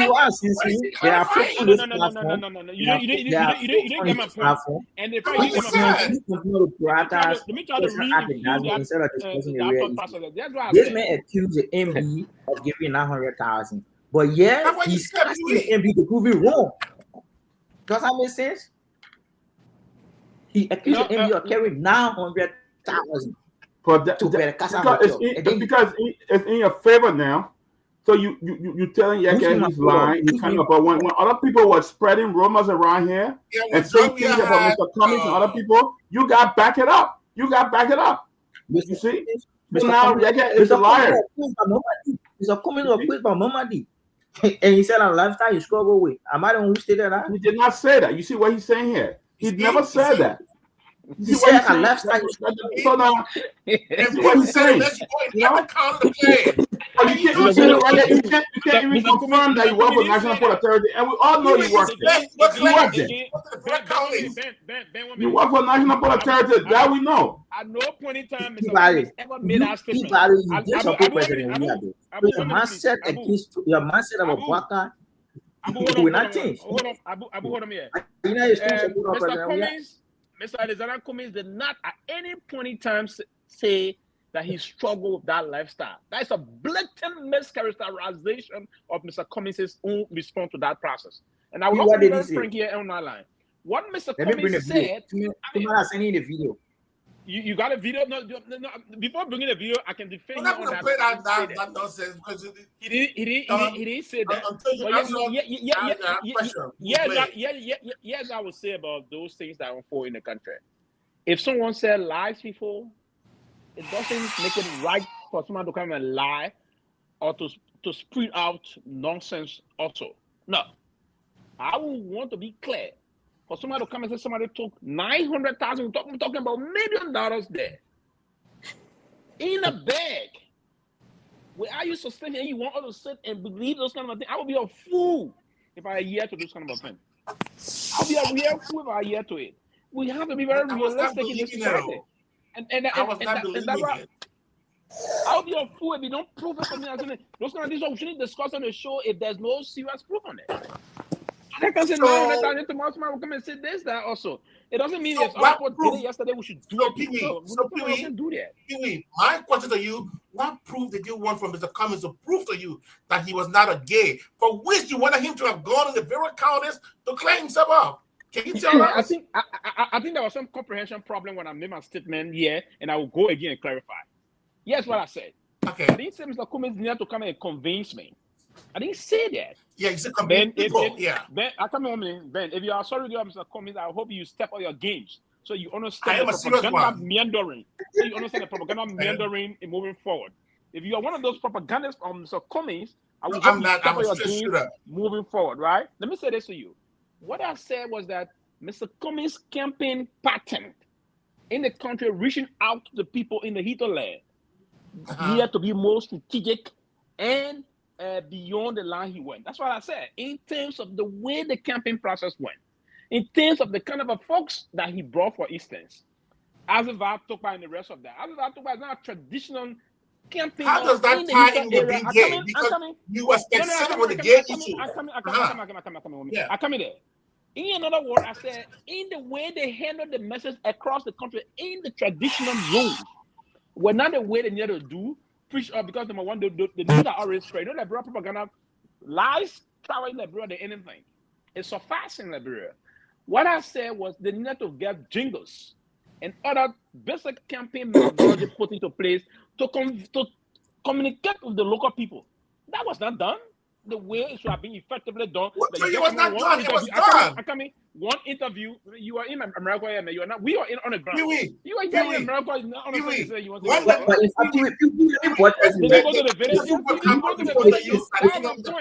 didn't understand me. The electricity in the rural area. Don't think Mr. Cummings is one of them. The rural area. No. What you tell me? Because I've never heard no native person telling me that Mr. Cummings was a gay. The only people that I heard are people. Well, listen. Are the so-called educated people who are supposed to know better and keep spreading this lie. Why were you doing that campaign? I've never heard a palm one seller or a carrot seller say Mr. Cummings was a gay. Where were you doing that campaign? For Sylvester, that's a fact. Where were you? Sylvester, that's a fact. The from the educated people. There was a CUP propaganda that was going all around. Educated people that was spraying this. I didn't spray it. That's the educated people was spraying it. Let me say this to you. I defer against another fight. But my point, you see, Liberia put a lot of people that will speak the independent reality. I defended Mr. Cummings. But what I'm saying, the way the campaign process handled that, it was not effective. They used that with me because I said it was not effective. Listen, here's what I said when that process went on through, when Mamadi did that. One person I called on Mamadi's show. I said, Chief, I met him before in Arizona. We had conversation on these things. The best thing to do here is to, and he agreed with me in principle. He said it's true because I said, lies told more than 1,000 times with any rebuttal would be considered true in a country that got that kind of a level of thinking, right? The way people think, the way even the intellectual do lie. You're speaking on both sides of the mouth. If lies spread in Liberia, okay, let me use your own acknowledgement. If lies spread in Liberia, but at the same time you are telling this man not to answer to a supposed lie that you believe Kehleboe is telling against it, you can be right on both sides. Why you understanding? What kind of lie? I'm saying not substantiate that. We're not going to debate those kind of things. So that can make a lumpish comment. Oh, you cannot debate what Kehleboe said. But you can debate somebody saying that Mr. Cummings is a gay. You want to debate that? Yeah, we will debate that because Mr. Cummings is the president of the republic. You didn't understand something. You see, the problem is Mr. Cummings is going to be president of Liberia. Kehleboe is not going to be president of Liberia. Mr. Cummings will answer to the Liberian people. You see, that's why we will teach some people how to run campaign. If you help yourself to help your leader, then Mr. Cummings want to be president. Can we move on to a different topic, guys? Mr. Cummings want to be president. He will have to answer the people. If they're clean, you have to respond to those. Pewee, I think you are wrong. I didn't know you were going to take it out line. Mr. Cummings want to be president. I don't want to be president. Other people don't want to be president. But he will have to answer the people. Yeah, but Pewee. Thank you. But Pewee, you're not taking it this way. Yeah, the other day was so you go there. No, moving forward. Let me tell you. Let me tell you something. Pewee. No, man, let's move on, man. I don't want to yeah. Mr. Cummings cannot be president in our generation. Even the generation will come. It's not marketable. One thing I know, the court will not be influenced by 100,000. I don't care how much money they bring, the court will not be influenced by that. Why you think Mr. Cummings can't be president? If you got an 80-year-old man president, you think Mr. Cummings can be president? I believe Mr. Cummings can be a very good president. I believe he can be president. You got an 80-year-old man president. Why you think of Mr. Cummings? Why he can't be president? He became president. He became president. I believe Mr. Cummings can be a very good leader in our country. And if he's given the chance, if he's deployed the necessary time to run his campaign, that can be a source of good leadership. He got those tendency and those characterization in him, right? He's one person that we need to give the opportunity to see how he can move the country forward. But you need to deploy the requisite technique, tactics, and strategy to ensure that he moved to the Liberia community. Yes, That's the only thing Mr. Cummings needs to do. Guys, let me progress. Let me progress. Electric. You guys did not win an election with a mandate. You guys literally just won by a few thousand votes. It was not the mandate of the Liberian people. So I need to appreciate it. They're saying other people can be president. What are you talking So about? how do we go to the second round? People, are you serious? Are you really serious about You not mean the mandate of Liberian people. But you guys never got a mandate. Start that to your own. You They just won by a few thousand votes. And if President Weah was really recasting the number, you probably wouldn't have won. the first round. But he just gave it to you guys. Technically, anywhere where you have that kind of result, people go into it's not embarrassing when I hear people like the Khan who is very sophisticated, Abilia is very passionate about the growth of this country, hailing president, the then president, hailing him for accepting it for conceding. He lost the elections. There were people, there were international. Man, now you have to listen to UP talking point. Can I come here, Tomalin? Yeah, UP talking point. Yeah, make some progress. Okay, guys. Let's discuss the issue. Well, now you have to listen to UP talking point. Landmark, we expect to be a landmark. How we now to listen to ANC talking point? ANC, you can't produce president. On the eve of what you expected to be a landmark Supreme Court ruling tomorrow. Hopefully, we have been almost all over the place, and this is why the discussion was very healthy just now. It's good for the discourse that the Supreme Court, like Peabody said when he was speaking, talk about precedents. And most of the time, if you do law, they tell you about the case law, about the cases that are precedents. And like in the case of Edwin Snow versus the House at the time, the John Lewis bench ruled that, in the opinion, that the action on the part of the lawmakers was wrong, so that they should return to status quo and do it the right way. But again, under pressure, Snow resigned. That was different times. It seemed with Tyler, the Garguah bench followed his precedents with the John Lewis bench. But again, what we said, these are different times. And Fonati is a seasoned lawyer, very smart and brilliant lawyer. So Fonati decided not to resign. And now, before we got on this show, they are almost all over the place. You know, one thing about Liberia, it's a small country. People have connection all over the place. And people and I were talking about it before we got on the show, that information is filtering in the air that the Supreme Court has been delaying this ruling. Because on a serious note, they could have given an opinion the same day last week. Right. Yes. Like Councilor Jewa said, they should have given it that same day. But people have to do it. And now we're hearing all kinds of stories. So this is why it's important the Supreme Court come tomorrow, face the Liberian people, and hand down the opinion on this matter. And many Liberians believe that in the case of precedent, it should be ruling to say that why is it right of the lawmaker to remove the speaker according to their own rules, but they have to do it the right way. The speaker can be given. He got to face his accuser and defend himself for them to take a vote. So what many Liberians are expecting tomorrow to hear from them. But then in the same time, news coming up again that the executive is pressuring the Supreme Court justices. They are under pressure to circumvent the Constitution tomorrow and come up with different ruling. That's why people are coming with all of these things happening. So all eyes will be on the Supreme Court tomorrow. People watching to hear what they're going to say. And if these are all propagandas, man. Yeah, so tomorrow, I will stop doing that, my man. We'll go around the table. That everybody can start. Then everybody can give their 1 or 2 minutes on this issue of the Supreme Court ruling tomorrow, and we'll move on with the show. So let's hear from everybody. Look, Tomalin, what I think here, this should be a very easy case for the Supreme Court. You know why? Because two former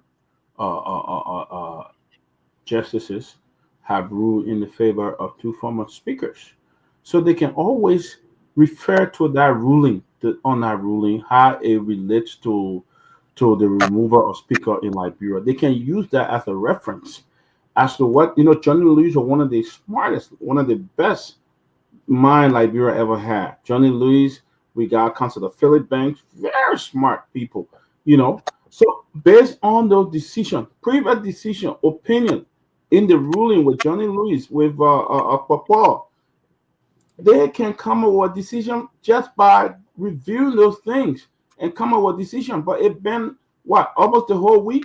We're going to a second week. The Supreme Court have not said anything. So the rumors we're hearing now, they could be compromised. I mean, who knows? I'm not saying, but it's possible because the executive I mean, Liberia, we know that the rule of law is very, very, we have great laws. We have great laws in our country, but we know how sometimes people play around, especially executive always want to melt in when it comes to the law of the Supreme Court. The executive always want to do that. Now, it is no doubt that the executive is out support the majority bloc. They want to remove the speaker. That is plain blank. They want to remove the speaker. And they will do everything to look. I spoke with somebody who works in the government. Say, and you know what he said? He said, look, man, Frontier is fighting a very hard battle because the executive want him out. They really want him out. So it will be a tough thing for him. And the president said, even if Supreme Court rule, they will still come up with a way to undermine him. All right? So why are the justices taking this long to come up on a very simple thing that have had two hearings? Why are they taking this long to come on? They have had two hearings on these kind of cases, and all went in favor of the law. So why are they taking this long to interpret this? So that's my point to me. Sure. Yeah, I mean, I'm not going to waste my time on this. I want to seriously believe that the Supreme Court will rule on the side of the law, and that's my position. Anything else, I don't believe it. I believe, as much as I believe what Honorable Yeke said, because there are a lot of influencers. We saw the majority of black paying people $15,000 on camera to be part of them. So we know that they can do a lot of things behind the scene. But at the end of the day, the Supreme Court knows that the future of the country depends on the rule of law. The Supreme Court knows that the future of Liberians are depending on the verdict that they will have on tomorrow. That is the way forward for the rule of law. So I believe they will rule on the side of the law. That's my position. Yeah, so what I would say is that I strongly believe that if you brought Ellen Johnson to be president today, things that she did when she was a president, she would not be able to do those same things now. Liberians have changed. There are changes that are going on. It's not the way how we want it, but it's going at a small pace. But the things that George Weah did when he was president, if you brought him back to Dave Down, he would not do some of those same things back because more people are concerned.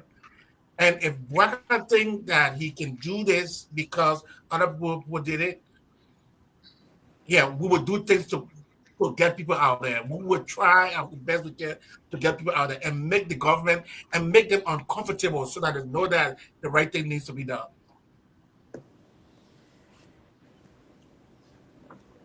Abu?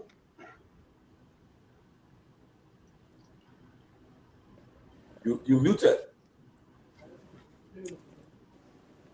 Sorry to my. So like I said, right, I don't want to buy into what my sister said. Let us wait the outcome of the Supreme Court to come tomorrow. If somebody comes in and say executive pressure in the Supreme Court, there is a since Supreme Court who rule earlier that ruling favors for nothing. So how dare somebody come on a show, a representative, accusing somebody of taking 900,000 to actually influence the decision of the Supreme Court? The Supreme Court is the final arbiter of rule of law. So, but for somebody to sit here and say, we made a country ungovernable, are you serious? So, if the Supreme Court rules in Funadi favor, and that's it. But if the Supreme Court are not ruling in favor, then you consider and move on. Pewee. Yes, see, I'm a believer. I believe in the Constitution. I'm a constitutionalist. The process about a hearing and allowing the Supreme Court to play her role in terms of what is unfolding in the country. I'm at ease, and there have been time to time rulings coming from the Supreme Court. What I've done before as a non-lawyer, we sometimes love to look through history and look through most of the Supreme Court rulings, and read through them, and then we'll sit and probably want to predict or want to see what's going to come up, because historically, as lawyer will say, and as the court have been doing, the court act on whatever the court act on precedents and the rest of that. So I will be a little baffled tomorrow if the ruling were to go the way I'm not expecting, right? So, but again, the court is the court, and the Constitution of our country gave the court an exclusive power in exercising the legal authority of our republic, and that authority is exclusively within the domain of the court, and the court is going to exercise that tomorrow. Now, am I confident that the court will rule in keeping with the Constitution? The court is going to rule to defend the Constitution and the democracy, because the court is one of those very organized institutions. It's the fulcrum of our democracy, and if the court is the fulcrum of democracy, they will have to work in keeping with the tenets of democracy. And one of the major elements of democracy is adhering to the rule of law. And I think the court, those honorable men and women on that august body, will do things to defend and preserve the constitutionality of our republic. And that's one of the major things that I'm hopeful of today. I sat down and I've done something short to put out, but we wait to see what the court's going to do. And I think the court is not going to, and many of times, and that's the process of the Supreme Court ruling. Our anticipation, we may not all be happy with the court ruling tomorrow. Trust me, if they will even rule tomorrow. We may not all be, but what we all going to do, we always have to agree and respect that ruling. We all going to agree today to what's going to happen tomorrow, but what we all going to do. But for anyone to impute here and now, moving forward, that there was an attempt to bribe these honorable men and women, I still respect those people on the Supreme Court bench there. These are great men and women that I believe in. 3 women, great legal women. 2 great men. I want to believe these are people that we need to put our trust in, because if we it's like when we're about to fly, we hit the plane and the captain is saying, ladies and gentlemen, our destination to this place will take us 7 hours, and we have some time, and we all just cross our sign and put our enormous trust in the pilot. And that's the kind of trust I have. I do have in the Supreme Court. So my anticipation tomorrow is 2 things going to happen tomorrow. And those 2 things, either the court going to rule on one side of the debate to say, no, we don't accept it. The other side say, oh, no, we accept it. And the other side say, this is a miscarriage of justice. They're going to be characterized by different statements. And one thing I'm going to say tomorrow, one thing I will say, the judgment tomorrow is not going to be based on giving them money. The judgment is going to be based on political interest versus legal process that's going to occur tomorrow. And I don't know how the configuration process is. If his bench is leaning too much to the ruling establishment, or it will be leading towards the side of the opposition, which of course, now the ruling establishment majority bloc, who of course, most of the serious elements the ruling establishment support, and that of the speaker side, the embattled speaker, that is also from the opposition perspective. So let's wait and see what's going to happen. Are we going to allow them sit and say, hey, we're going to give the justification on the basis of the precedent that have been said before, and something I'm inclined of significantly? That's what I'm going to report tomorrow. So I'm not going to be shocked tomorrow for the ruling. I'm anticipating what I'm going to say, trust me. And I will come out and tell you this is what I was expecting from the court on the basis of precedent. Anything to the contrary, I will also state my dissatisfaction, but respect the ruling from the Honorable Supreme Court. That's what the Constitution says. The Constitution of our Republic gives the powers to them, and they're going to exercise that thereof.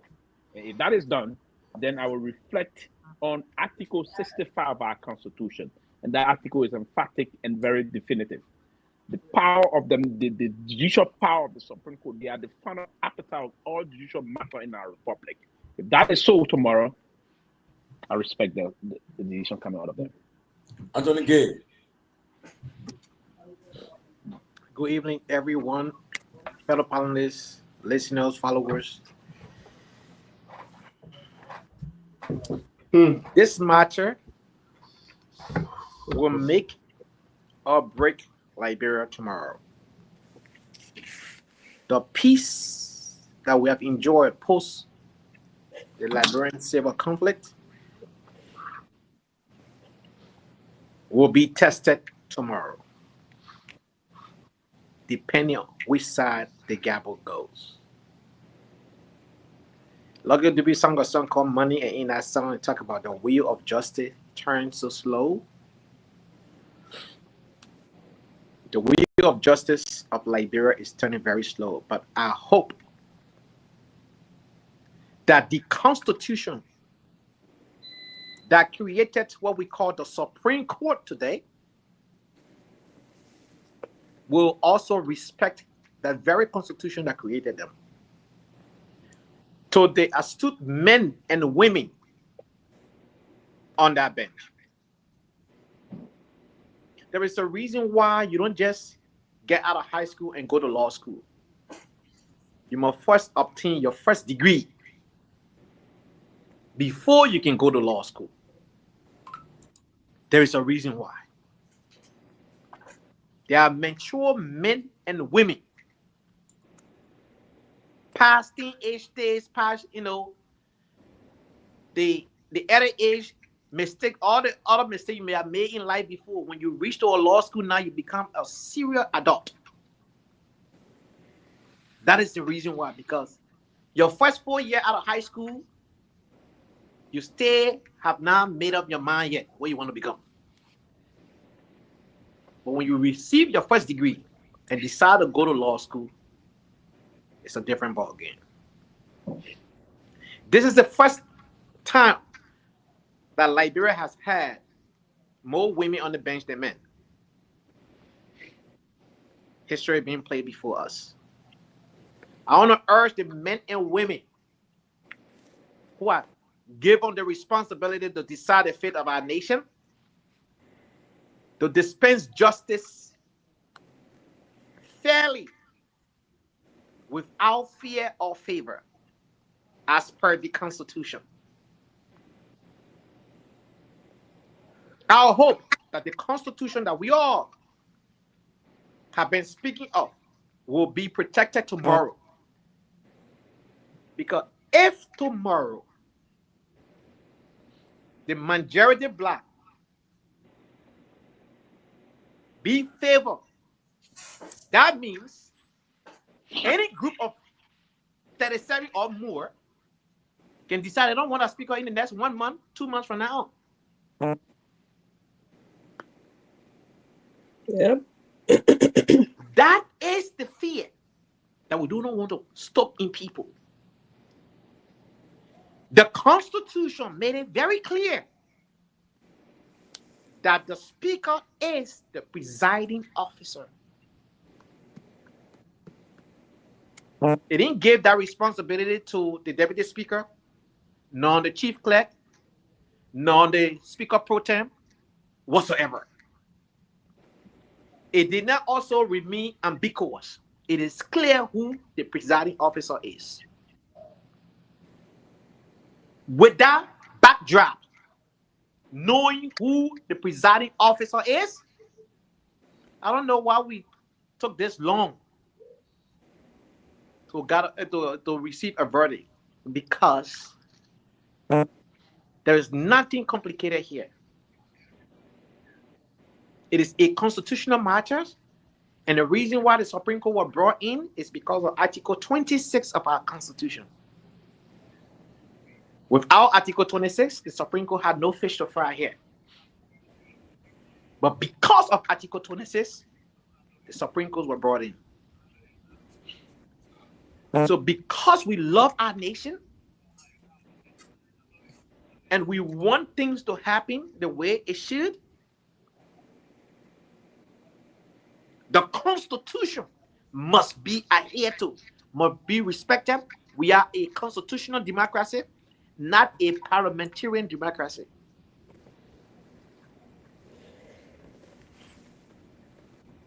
So Liberian, home and abroad, are watching. I know people say, oh, we'll respect the ruling for the Supreme Court. If their ruling goes to the majority black, I want to be on record.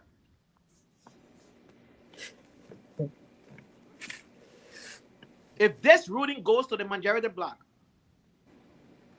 it will be chaos in Liberia. Yeah, you can't say that, man. Come on. I said I want to be on record. You can't say that, man. That's not issue. Because the Constitution clearly states who the presiding officer is. And we It's saw what possible, these guys Pewee. did. There'll be no chaos again in Liberia, man. Listen, And everything politically. I'm a grown-up.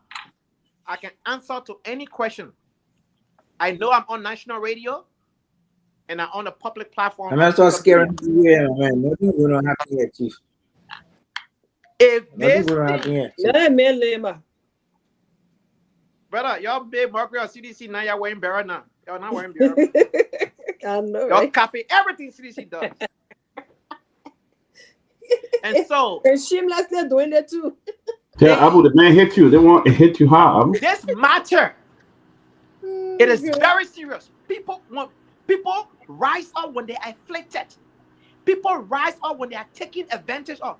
People rise up when they are not seen as a citizen in their own country. People rise up when they are taken advantage of. Enough is enough. Enough of the lawlessness. Don't show me time. You interrupted everybody here. So, whether we like it or not, people will react if it goes the majority black way. So the 5 justices follow the Constitution. Thanks for having me. Are you by time back? Well, tomorrow we'll see what happens. Tomorrow, like everyone spoke. But we don't know what are the rulings tomorrow either, though. Well, we get information that I think everybody from the various media, they are saying that tomorrow because Yeah, no, there was a citation from the court today that they'll read tomorrow. okay, so So tomorrow there's a citation from the court, from the tomorrow- honorable clerk of the Supreme Court. Exactly. I spoke with one of the lawmakers. We validated tomorrow, yes. tomorrow we'll listen to Chief Justice say Nyenwolo, Justice CNN Johnson, Justice Yamin Bese, Justice Yusuf Baba, and Justice Wodokoli. Tomorrow, how many women? 3, right? 3, 2. So tomorrow, let's see what happens tomorrow, and we're looking up to it. But again, just before I leave this topic, what happens tomorrow will affect the country going forward. Because if the justices rule tomorrow and say, okay, they're going to take their hands from it, or they're going to send it back to the House, and then they won't be part of it, or they're going to say that the majority of black have the right to do what they're doing, it will happen to the pro tem tomorrow. The president will also fail tomorrow. The other way around too. So even the next election, you don't have to have 50 plus 1. Just have to have simple majority, and your people jumping the street. And just as you say, we're not leaving. We want. We got That more is the numbers. point I just made, Ben. So all we look tomorrow, we look forward to hear what they're going to say from the court, the highest court tomorrow. And what decision come up with is the final. So we'll see what happens tomorrow. Yeah, everybody. Oh, but Tony, I don't expect anything for the law to be interpreted. Like I said earlier, there were 2 rulings on similar cases like this, and we know that it went to the speaker. You know, the former speaker, Edwin Snow, Alex Dollar. We had Johnny Lewis, and we had Popo. Yeah. So tomorrow, why I expect the Supreme Court to do the right thing? You know, I still feel that they could use that case and be a reference to whatever decision they take. They probably could help them. Probably will do that as well. You know, but we'll see what happens. If there's a ruling in favor of majority tomorrow, it means that there's a new law that has been put in place, because every ruling that comes from the Supreme Court. Yeah. So you see a new law? What you got a new law? Yeah, it will be something. It will be a new law. What do you mean? Of course, it will be a new law. You know. So for program note, on Friday we'll have Friday is one of our free day. We'll have a Liberian former soccer star, also for Lone Star and Barrow. Lucky Shango will be our guest. We'll have nice time with Lucky Shango here. So you come there, John. He's a gifted Liberian musician. Very That was gifted. sick. Okay. Yeah. Yeah, how's my people doing? And, you know, we're gonna use that too to see how we can raise our Christmas funds. Yes, Lucky Shango will be here with us on Friday and let us let us have fun with him and enjoy him and ask him about soccer, especially about Lone Star, on this government, on the past government. Everybody will talk about Lone Star, but this government have not Lone Star. The budget of Lone Star said when you see it, you wonder whether we see about sports. I heard they reduced the budget. That's right. Yeah, we don't have major events in the coming year though. We play the combination. You say we get a major event. Combination. What Where? is Abu the government person on the show? African combination. We taking part right now. We don't have major event. Timane, what do you mean? Oh, so the one that Labro playing Ito. I mean, Labro out. Labro eliminated Tony. Labro out. We don't have major event. So but then but the president said when Lone Star met him at the mansion, he said, "No, Liberia is still playing in the World Cup qualifier." He said this government will make sure that they carry. The World Cup qualifier preliminary still started. Yeah. When? But you guys don't have no other event. You don't know about the World Cup qualifier. We don't have major events in 2025. That's why. You guys don't even have one for Robert Garguah, he follows Paul later. He said, Abu Stop, we have World Cup qualifier still ongoing. Right to the last collection, the senior government official that make the anonymous donor, have they come through with his commitment? We'll talk about in the back, Pewee. Professor. Yes. But training and development need to take enough money to prepare the player for the next phase. I'm cutting budget. No, we'll cease for now because I'm told the president is bereaved, so we'll cease on the after everything, then we'll start bringing it up. But anyway, look, Lucky Shango Dominic Brappo will be our guest on Friday. We'll have some fun with him. He's a great guy. And he will give us a lot of upbeat yet on Friday. But guys, the important thing is that let's look what's happening in the country right now. The issue about the national budget is still pending, and the year is about to end. And Liberians are concerned about their Christmas holiday coming. The civil servants are complaining about payment. So, what's your take on what's going to happen in the next few weeks? You think civil servants will get paid? You think yesterday the Boga administration launched an $8.4 billion project, their RES agenda? I don't know how they're going to achieve it, but with all what's happening with the impasse with this house trying to remove the speaker, or then the death of Prince Johnson, and you see what happening in the Senate now. Dylan is on fire for revealing things he had, but then not knowing. If you listen to the audio yesterday too, Prince Johnson had a problem with DeLon. He was also complaining about DeLon. He attacked DeLon in one of his audio yesterday too. If we listen to. So people are trying to find out what people are just making up. Edwin Snow too, he had an outburst on his colleagues yesterday. He said most of them had distanced themselves from Prince Johnson and pretending to like him because then he was sanctioned. And he said Snow was very blunt. He said if the Americans are not sanctioned Prince Johnson, the people will not distance themselves from him. And he said, in America today got a convicted guy, president, but that's true. Yeah. All this thing, but he was very. I think Snow was right yesterday. But too many. I told you before, right? Yeah. But Snow, are you surprised? Are you surprised? Snow, last time we were in we thought it was around. Yeah, we say we have some serious issues. We need to leverage.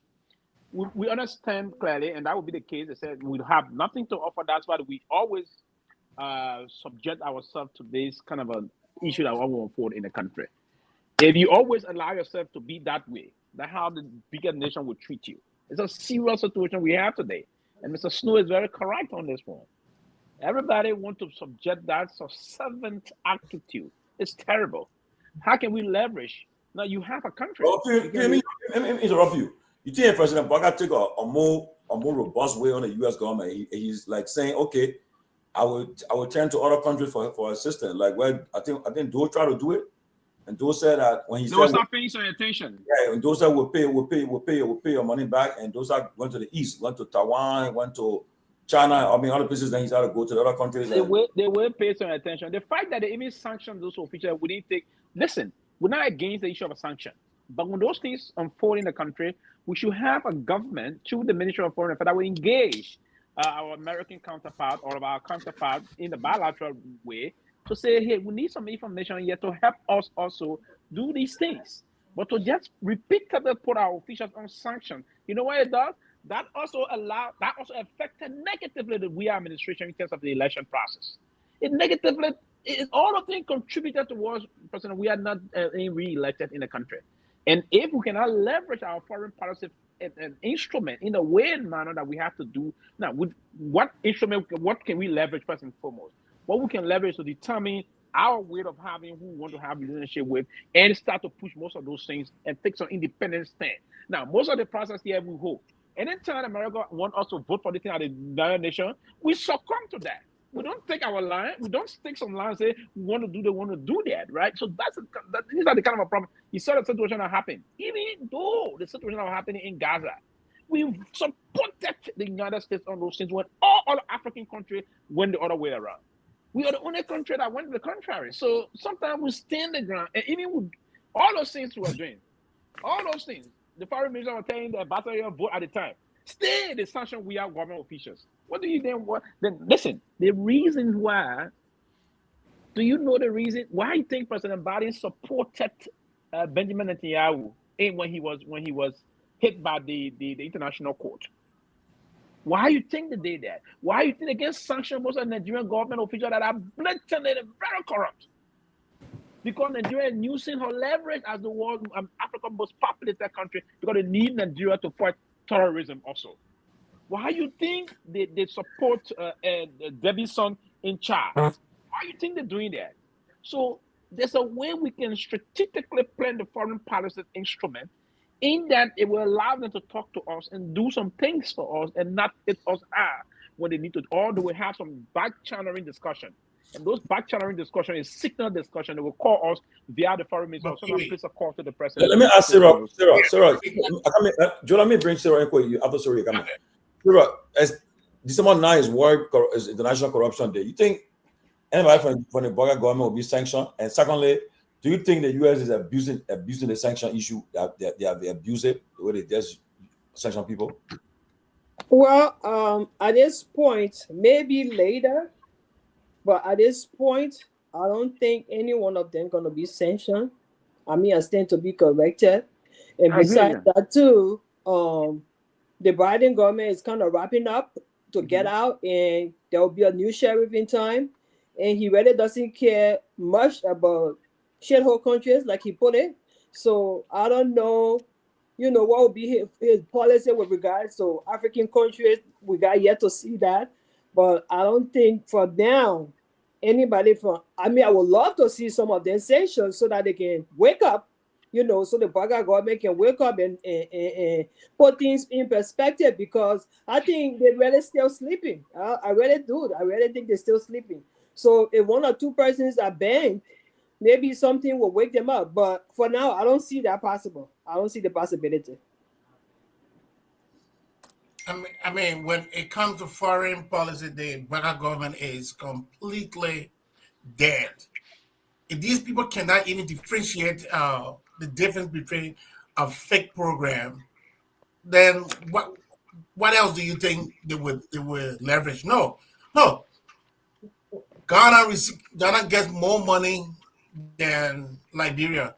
Somalia gets more money from America than Liberia. Nigeria, most countries, about like 10, 15, get more money from America, more than Liberia. But still, we are still touching the water and doing all the small dirty work. But when you have people who are not thinking, people who cannot think beyond themselves, they will still do the old thing because there is no new idea to say, look, maybe we can still work with you, or maybe we can find another friend somewhere that we can still do business with. These are things that require critical thinkers. But when you look at the amount of people that we have now, you can know that they will not go anywhere. It's going to be another bluff. 6 years will come and pass. We'll get another dumb group will come again and them follow suit. Nothing will change. Well, the foreign policy of this government, and I just don't want to hate on folks, but I think President Barker should have appointed a foreign minister who had the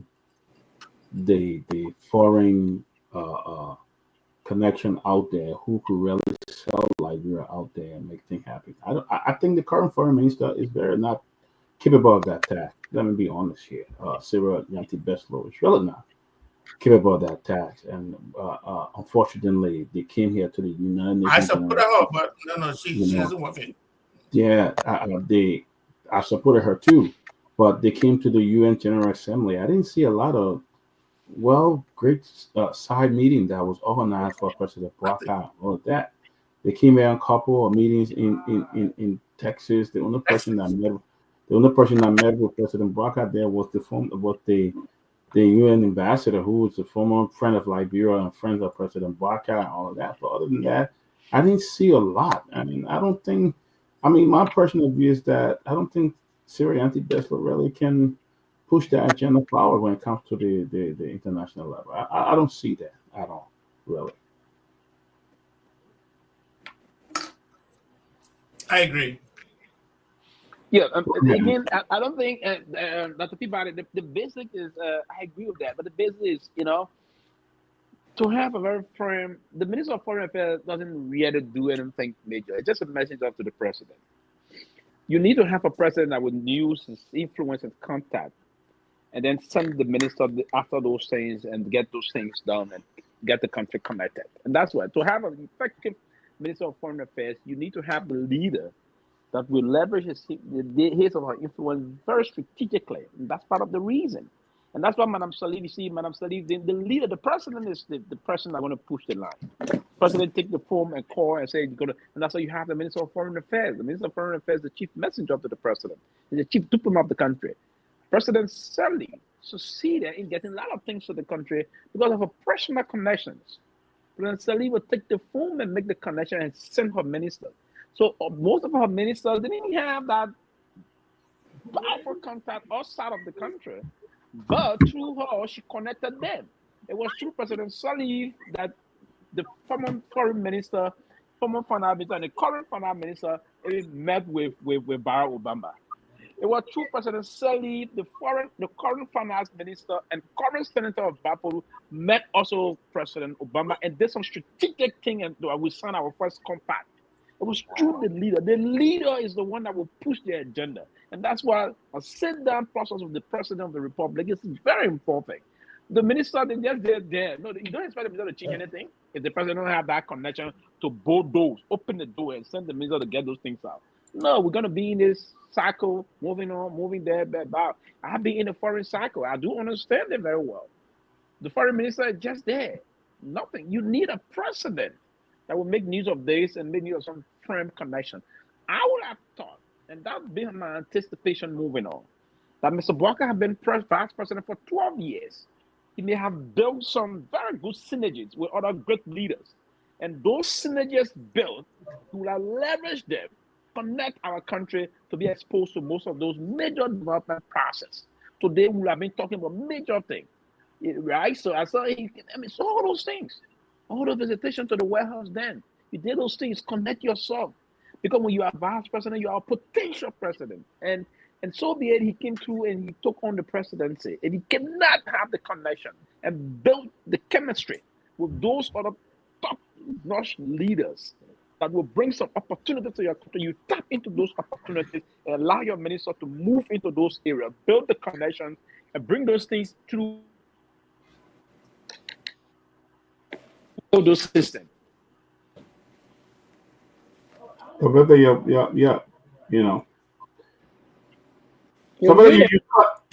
muted. Sylvester, something with your internet. We can't hear you. We can't hear you.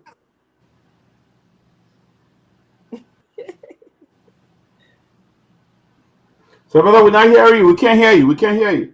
We can't hear you. Not hearing you. We can't hear you. He's still can't understand the sound. Hear you. So what's up? Go out and come back. Go out and come back.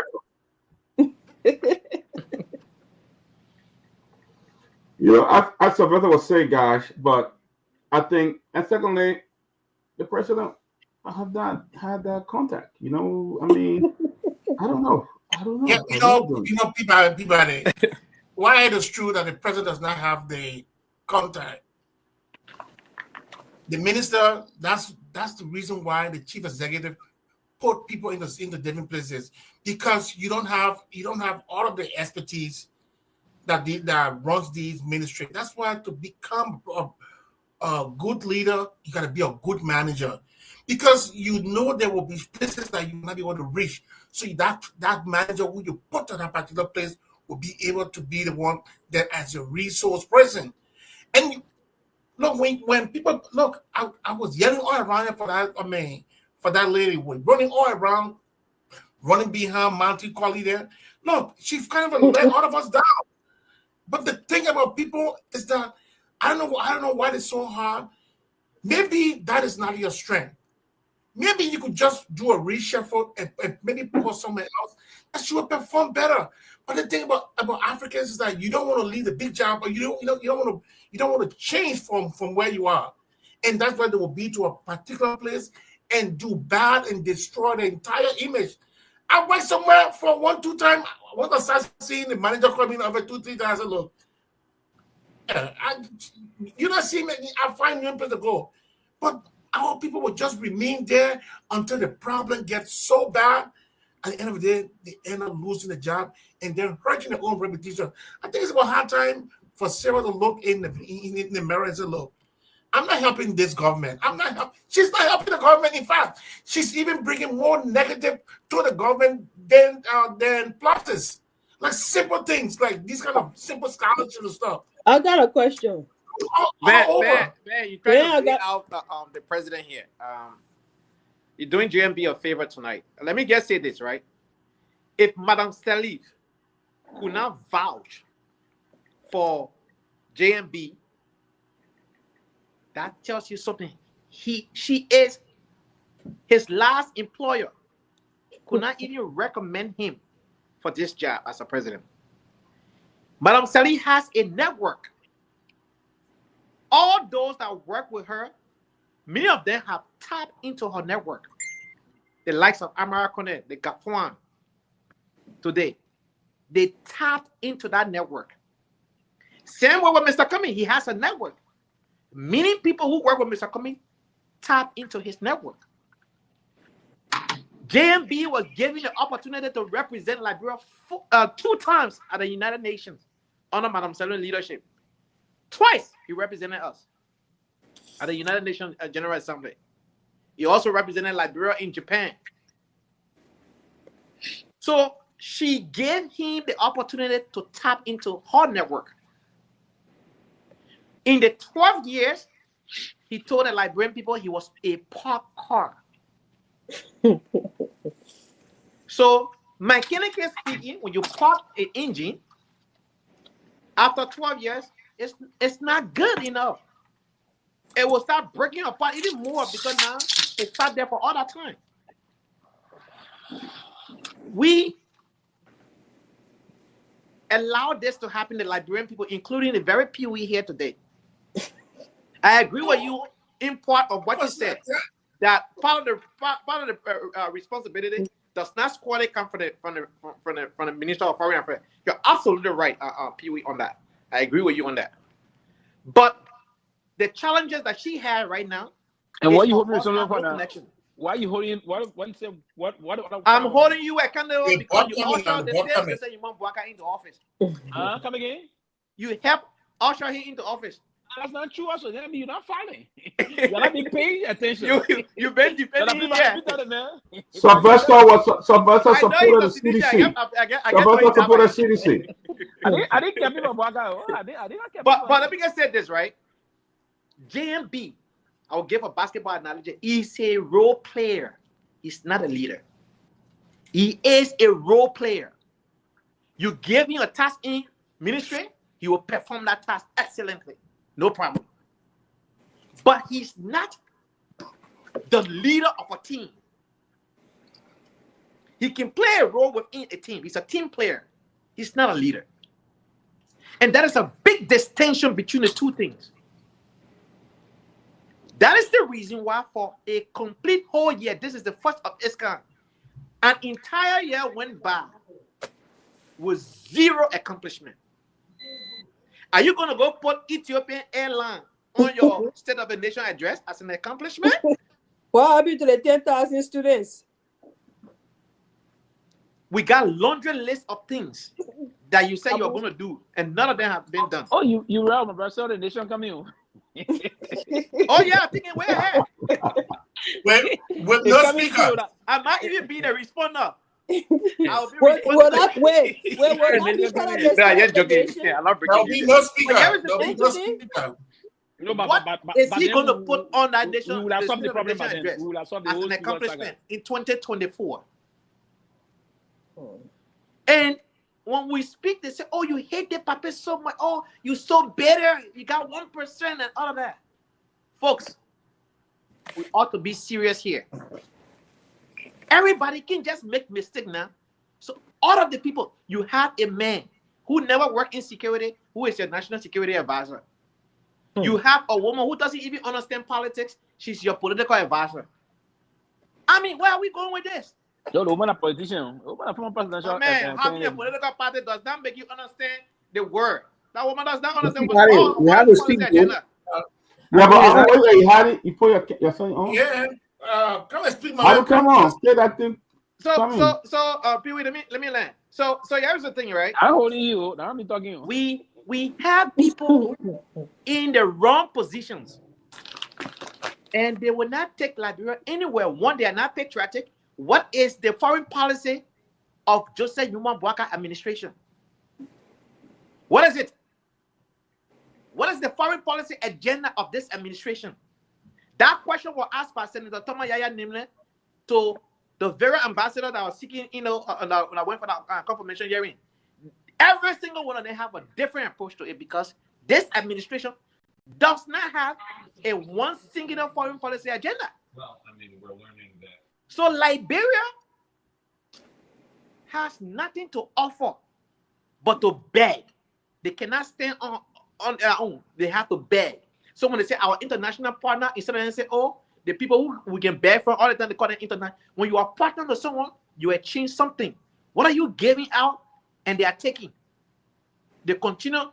Look at what they do. Every year, the budget line item. The government cannot generate more money. The highest Liberian government has generated a little bit over 600 million naira. That's it. They have never generated 1 billion naira in a year. So how are you going to move the country forward when you have no way of generating revenue to sustain your employee, to sustain the maintenance of your vehicle, to sustain the economy of the country? I mean, you're not doing anything to move the country forward. The same old circle. The $8.4 billion they talk about, that donor funds, people. I was just about to say that. I said donor funds. It.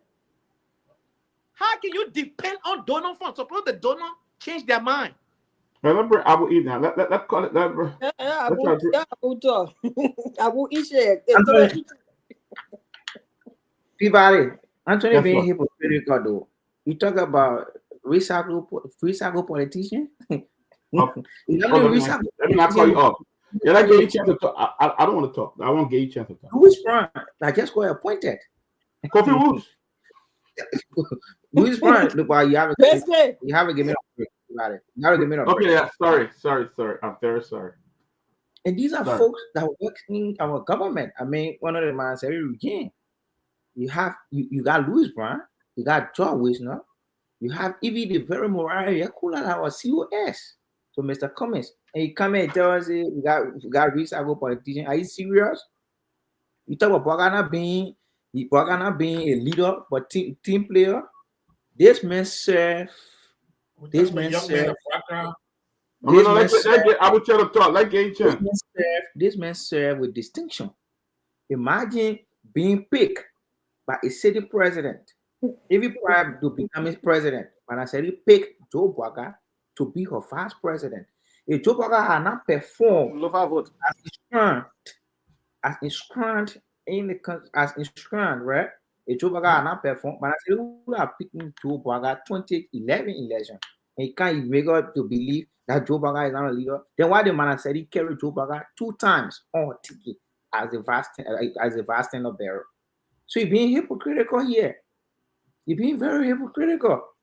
This Unity Party administration is the one that took the budget from 80 million to 500 million. Are you serious, Anthony? That being deceptive. We took police salary here. We took salary from $15 and took it as far as $100. The Unity Party administration did that. You come on the show, you won't be able to believe that we have not done nothing, or we did not do nothing. We gotta be serious. We gotta do our audience justice.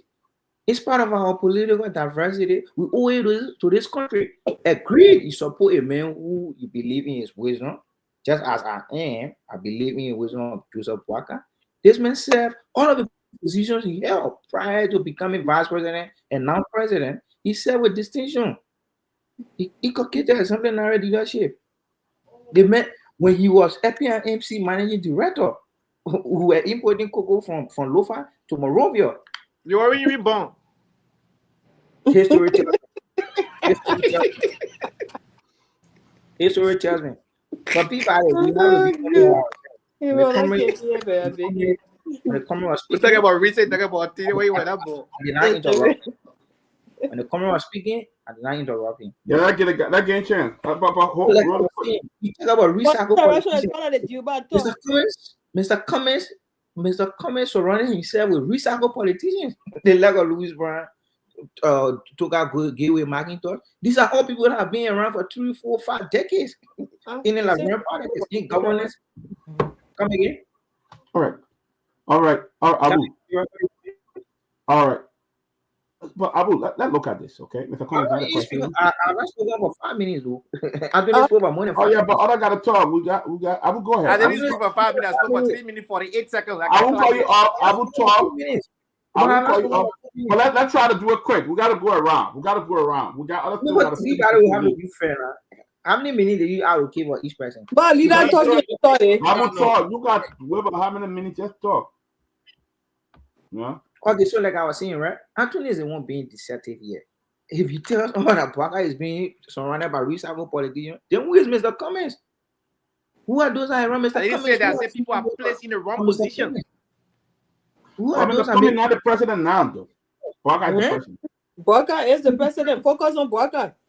Boakai is the president. Like I said, Boakai has built an avalanche of scholars, bureaucrats, to ensure that whatever dignity we lost under the leadership of President we are is restored. Evidence by what you saw today. Evidence by what you saw today. So you can I hear my time. Okay. All right. Before we go to Tomalin. Look, let's say this. Mr. Cummings is not president of Liberia. The president of Liberia is Joseph Boakai. All right. But when you are appointing an old man like Mr. Kaba, who retired from the foreign services, appointing him as ambassador to Saudi Arabia, when you're appointing an old man like Dr. Conant, ambassador to the United States of America, you're appointing retired a minister of state. What's the problem? The problem can't even walk. They got to hold his hand. And you're appointing him. Who can walk? Who is that? Crispy? Not even Crispy. Crispy is another old retired man that hardly Mr. Crispy can walk. Can make a. I'm saying I know what you're talking about. Not Crispy. I know what you're talking about. The one hand was shaking. One of the people who met at the foreign ministry. But Kama has agility to represent all that. What? He said agility, but Mr. Best using word agility. You know what agility is? I mean, you're appointing a governor that was in the bank more than 30 years ago, central bank governor. You're appointing him to a position. All these old people he just brought right back. Why you get no fresh idea? Who can really not do anything for government? Nothing they can do. I mean, they are just, you know, cannot relate to the young people, so he had to. Yeah, you as a young man, you as a young man, just the young people who are you saying that cannot quickly? Is that what you're saying? The what? I just told you that he has agility, right? And he said, I mean, man, he just doing it because ethnic, because of the offer. Man, That's man, why he's doing it.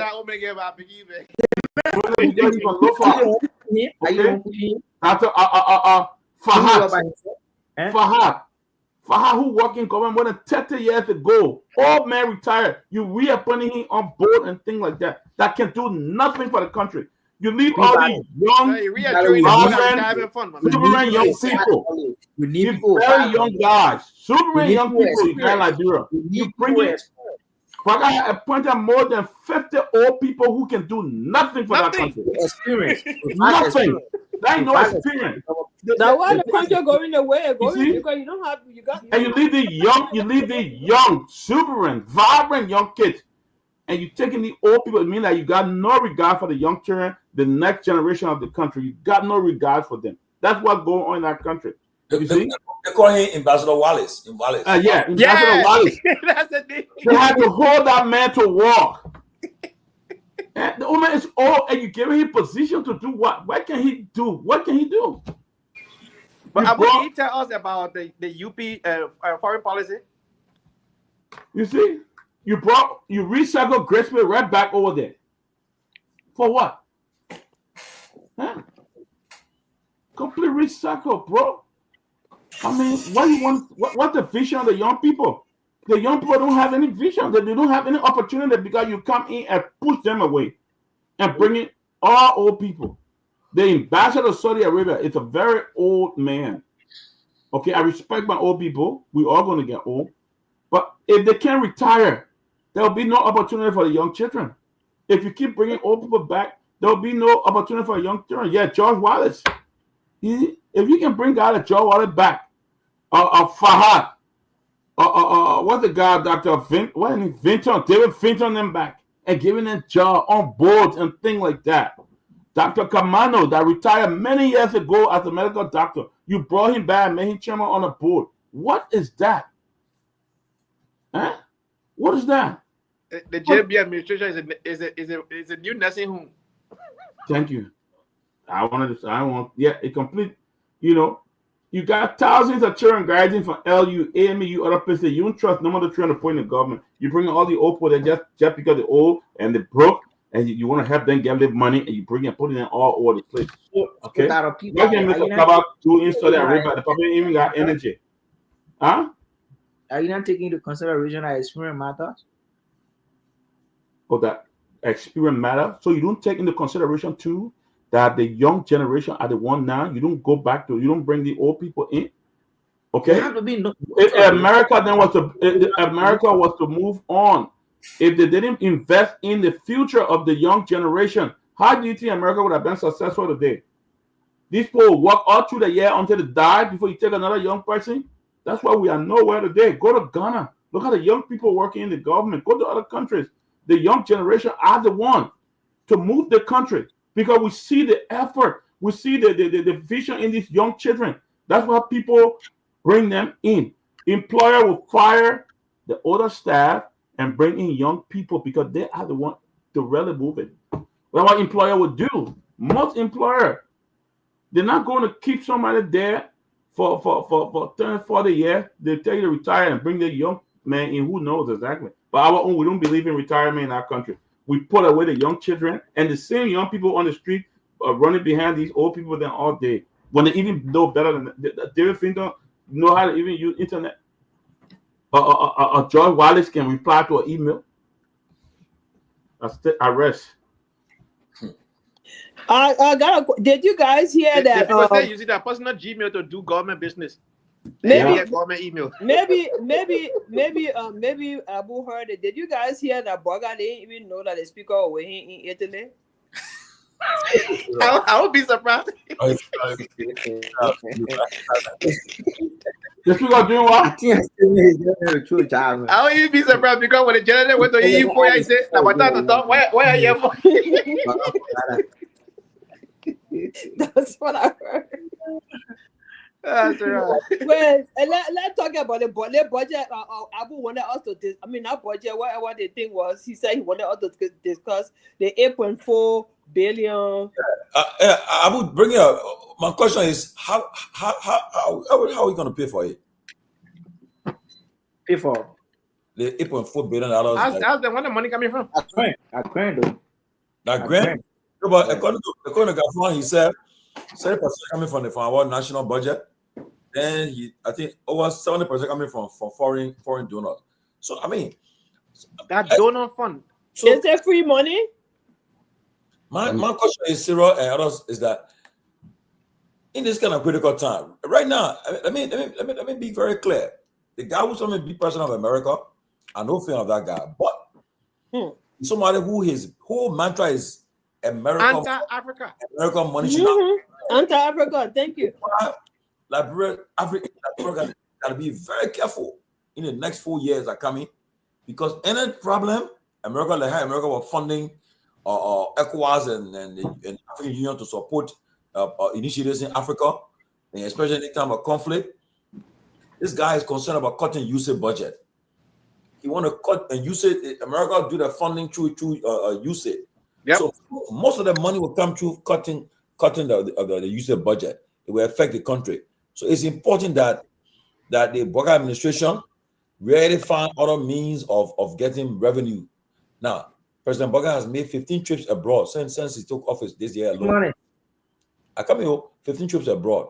The question is, all these trips they made, they said MOU, and they said, according to some of them, they said, Tomalin, you will see next year. As of next year, most of those MOUs that were signed, things will change.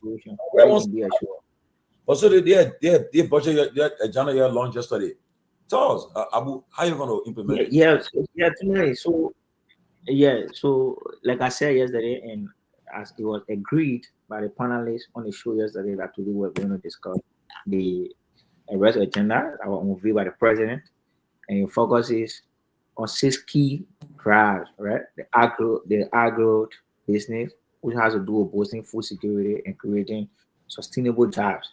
We and I are aware that we import our staple food, which is rice, and the president is very passionate about this. He has called the Minister of Agriculture town and numbers that we should invest in local farmers. You and I, we are aware that it came a time here, under the immediate past regime, and people were jumping over fence without prepared. So this time around, the president, I thought it was to ensure that these things that happen should not happen, because you and I know that the rest is our stable food. And then the second one has to do with Abu, we know come again. The agriculture budget. We are discussing. Hello. Yeah, I know. I was asking. Okay, I said the president unveiled the arrest agenda yesterday, which focuses on 6 key drives. And one has before you continue, is there a policy or agenda? Because we already know you ran on the arrest agenda as a presidential candidate. Is it a national policy now or another agenda? Please make that clear to us. The president unveiled his agenda on yesterday. Okay. Unveiled agenda on yesterday, and like I said, it focuses on 6 key drafts. One has to do with agro business, and the other one has to do with education, enhancing education. We have rule of law, and you reading from a script.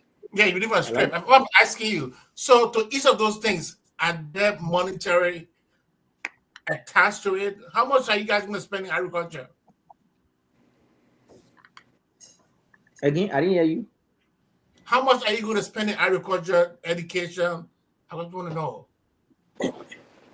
It's highlighted in the draft budget. Like I said, there has been significant. Listen, like I said, there has been significant improvement in our sector. The chair on education the other day were on Spoon. Is that Spoon? No, OK FM, and said that in time past, the educational sector has not been performing as it should be. So this time around, they will ensure whatever allocation that will be made to improve that sector will be done. We heard that story before, my brother. Is the university open right now as we speak? As to whether the university is open, Uh-huh. let me make this clear.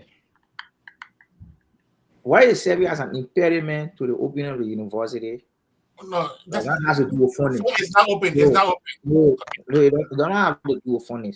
The leadership the leadership of UL, the guy who was appointed as acting president, just got appointed by the president to go and represent at the US. Who is it that appointed? There are folks at the University of Liberia recommending an individual to the president to appoint him as the university president. Who's the individual? Who now withheld for some reason. Because of my personal. But this is a waste of the students' time. All that things should have been taken care of. Children are supposed to be in school, Abu. Yeah, so if you're not a good manager, that's what happens. But it doesn't work that way. So the president constituted a committee, and the vetting process is ongoing. I would see today the $8.4 billion that become focused on that right now. The 8.1? The $8.4 billion that launch you did yesterday. Your arrest agenda. Yeah, like I was saying. Go ahead. It entails education and human capacity building. All of us are aware. 60%. No, we're not aware. We're not aware. Yeah, we're not aware. Just tell us. You're on radio. You're on national radio. Go ahead. No, all of us are aware. I'm not aware. All of us are aware. Let me learn now. All of us are aware. A majority of our population, so the majority of our population is youth. The president has, communicated the Ministry of Youth and Sport to ensure that the youthful population is capacity, the interest on human development. He also highlighted that in the draft, in the agenda.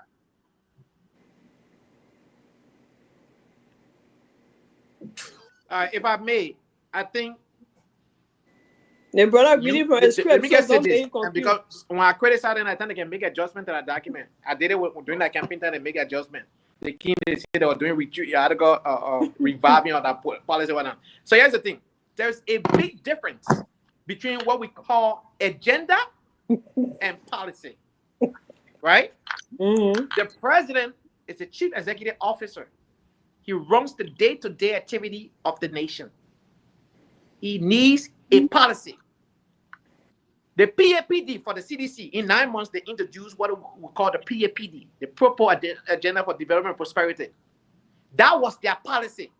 Even though they ran that campaign on change, on Propo, right? They ran that campaign on Propo. But they introduced this document called the PAPD. It was their policy. Even though they didn't follow that policy to the letter, they said they were going to take out, 1 million people out of poverty or create 1 million jobs. It became a story. Agriculture was being the bedrock of the economy. If you read the executive summary of that document, at least they have a policy. Are you saying what you're reading from now is your policy or your agenda? Because we already know your arrest. Why are making the man like he the guest? Remember, read again. Remember, read smart. Because they make it a barrier, so that'll make it look like you get it, right? So here is the thing: this administration continue because in June, July, ministerial complex, they launched an agriculture project for 5 years, and in for 5 years, and after 5 years, rice import will have been reduced by 75%. Is that project separate from the new one? Anthony, I better interrupt. I'm asking you a question. You are the host of the show, right? Why is true that I don't know the political lineage of every individual on the show, but I want to believe I'm an ANC member. I want to believe. I support my name there. I want to believe. I support Cummings. I come in, Chief. I want to believe Anthony is an ANC member. It says it on my name. Yeah, Sin has been, right? Unlike our sister. Ben is not a member of ANC. Ben support Mr. Cummings. But I support Cummings. Okay. Would you not make this show to appear whenever I appear on the show, if you're not made it appear, I'm the guest. So I don't get it, money. Well, Yeah, I mean, but you're discussing something on the platform. I'm asking you a question. I'm a fellow panelist. I'm asking you questions to understand that. You post something. You bring up all project manifesto to discussing, and you don't have the information as regular as you should have it. In the first place, listen now. Okay, let's take one piece of that information. Let's discuss one piece because it's too big to discuss all six. Yeah, let's discuss agriculture. Are you ready for one piece? Which one of those six you have very much open with that you have the details so we can discuss it? You want to do education or agriculture? Choose the person. I think you know. We got sanitation. No, let's do agriculture. Let's do your president's stream. Let's do agriculture. What is what I said? The key, the six key. Listen, the six key tribes. Yeah, we that's what they're talking about. We got sanitation. We got tourism. We don't have the time. Let's pick one. Choose the best one you can do. Just so you can discuss sanitation. Okay, let's discuss sanitation. What is the budget in that piece that you are reading? How much are you? How much are you guys allocating for sanitation? Okay, I think it's a discussion though, my sister. You keep laughing on the show. Oh, I'm following the comment. The comment section making it. And how you following that comment? You know what you do. Like ANC and CEC folks. So I know you looking at it. The first time to let you go, you know what you're talking. ANC and CEC folks. So I'm not bothered about that. Okay, let me ask you another question. With how do you guys plan to raise this money? Is it from revenue or is it coming from donation? Where are you guys getting this money from? And how much is it? On revenue, because like I said the other day, somebody said we should not hit more. When you talk about sanitation, you and I already are aware that water has to do with providing water as well. You know that, right? Mm-hmm. And so far, saying more assume the responsibility as managing director or LWSC. Water has been available. How about it? Water has been available unlike on your administration, my sister. So since we want to discuss let's look at the water. Let's look at the water. Now the water is good. Water is coming into the various homes. When was the last time Moali then tested? You are not knowing that one of the good things we have done. No. Water not everywhere. Water is not everywhere. Oh no! You're getting it wrong. Water was not going to sink on our sister administration. Water was not going to sink. No, but right now the water now is good in Single, but not everywhere in Monrovia. That can be honest. When it was the Single and it is good out of Single. It's good in Pittsville. It's good in Providence. It's good in I got it in Douala. What about Kawa? You're not there. The folks are working. The folks are not there. The water is not the everywhere. most populated district number 4. Do you have relative in Duboro? Call and ask as to whether water is not coming. Oh, brother, I got plenty of people that living down there. Come on. Okay, water has been restored. Listen, let's be fair here. You celebrated one fire hydrant, right? One fire hydrant. That's what you celebrated. Look, we ought to be serious. We pay more Ali. He's not doing us a favor if he does his job. I know. You understand that? We're not here to celebrate one fire hydrant. And you think that should make me happy. He's getting paid. He's driving in luxurious vehicle. You understand? They still want us to celebrate. He's not doing us a favor. He's working for us. My brother, he working for government using government vehicle, isn't it? Okay, I'm switching over to you. Who can we expect in Iran? All right, like I said this, right? First and foremost, this administration don't know how to prioritize anything. You can't do everything at the same time. Pick one thing, focus on that thing, do it well. Mm-hmm. The people are so anxious to do tangible that they don't. And our country is struggling right now for food, right?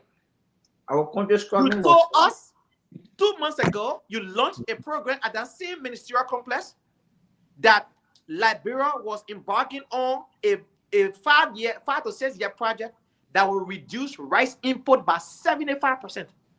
If you go and watch that video, I commented and I said, this is too far-fetched. 75% rice reduction import? That's too high. One, we do not have the infrastructure in place.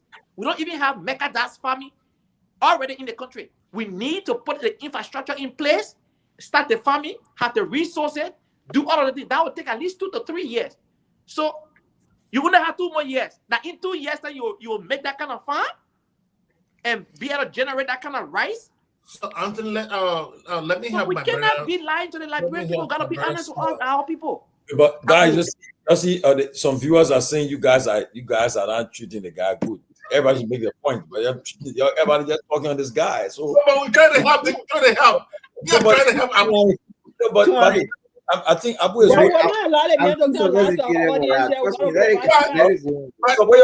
We guys don't make it Abu more and more popular. It's like everybody pounding on him. People see him, and everybody. So because too many making Abu to be getting popularity. I mean, for me, see, I don't watch it because I want you guys to let it be driven. Making the popularity will make it popular. Everyone making it popular, but you're not gonna lie. You need to say somebody else, my man. The part about what Abu holding the ground. Abu defending it. The part you see about sanitation. Now, John, look what the news is saying here, boy. You look at me. That's John, come here. Don't think I come here. Don't think. Let me ask a question, right, Abu? Let me ask a question to the panelists. See, we don't want to make Abu, again. Well, let me just throw a question to the panelists. Abu talking about sanitation. What is the rescue mission doing in terms of garbage collection? What are they doing in there? Because the whole country is dirty. There's no, garbage collection system like how in the US or other developing countries, you have people put their trash out in a bin, and then people come and collect it and go, trash it and all of that. I don't know. I don't think we have that system. So the sanitation you're talking about with the arrest mission, what is your position on that? Or what is the position of the government on that? As a man, I guess now. I think it was insincerity on your part. Do not acknowledge that Siafa and his team has done a lot of significant work with regard to cleaning garbage. Of recent, the MCC, in collaboration with the Liberia National Police, were seen in the principal street of Monrovia. Chief, I come in. Sorry. Were seen in the principal street of Monrovia by reading informing street vendors to stay out of the street and go to the marketplaces, because you and I are aware that the street vendors contribute to contribute to dirty in the city. If you go now to Broad Street on tomorrow, you will see trans can deposited on the various streets. As we speak, you have the city mayor team currently to Central Street area there, manning the place where the Zogos will now go and deposit there. These guys work overtime to clean that place. You talk about what the strategy we're using with regard to sanitation. Last week, the senator of Mossorado County, Senator Darrell Dillon, did go to, I think, water and sewer box, and then we signed an MOU with, I think, one of the company names. I will recall. I cannot recall now. And that MOU is out there. People, in fact, criticize Moali, one day Moali, if it's a senator to show an MOU. So that is to say, we are passionate about cleaning the city. We are passionate about sanitation. That is not an answer to my question, Abu. So, Abu, is that what you understand as sanitation just to take that from the for you, bro. My answer is for the audience. Okay, that's fine. But what I want to point out here is that is actually not going to help the country. The reason why I say that is because you don't only have street vendors, you don't have garbage coming from only in the street. You have people who have garbages at their homes. Yep. You have residential garbages. You have people in the local community who create garbages. There should be a system of collection from residential garbages from places in the community, not only in the street. The people who in their homes who don't have a means of getting rid of their trash, they will pack it together and go dump it somewhere. And at the end of the day, the whole place is stink and funky. So this is where my question is coming from. Where is the system in place? Where is the system in place? At least where you will have, places, people collect garbages from their homes, from the other, for in the local areas, even in the streets, so that people will know specifically where to put their trash. That's what I'm talking about. All I think you're talking, I understand. But at the end of the day, it's still not solving the problem. To mine. Yeah, I can. I think we use our connection to get you guys, some of them on this platform. Yeah, but I will invite the city mayor. I will city mayor come. We love to engage the city mayor. Tell him to come. Let him come. Let him come here, man. You need to be grilled a little bit. I just hope that the panel will not be co-descending the wars. No, why would be condescending to watching? Why would you here? So there are people who own a show. There are people who own a show. Many a time you demeaning words again. I mean, when I came in, Minister of Commerce, Ronald Guinness came here, the director of police band here. Let's sit on the show and call a sitting vice president a guy or a guy. You don't do that. He's a girl. You say no, but you don't do that. The more current titles you always. But Abu, you guys. Mama, we live in a country where we call Joe Biden. We don't say American President Joe Biden. You don't call Joe Biden that guy.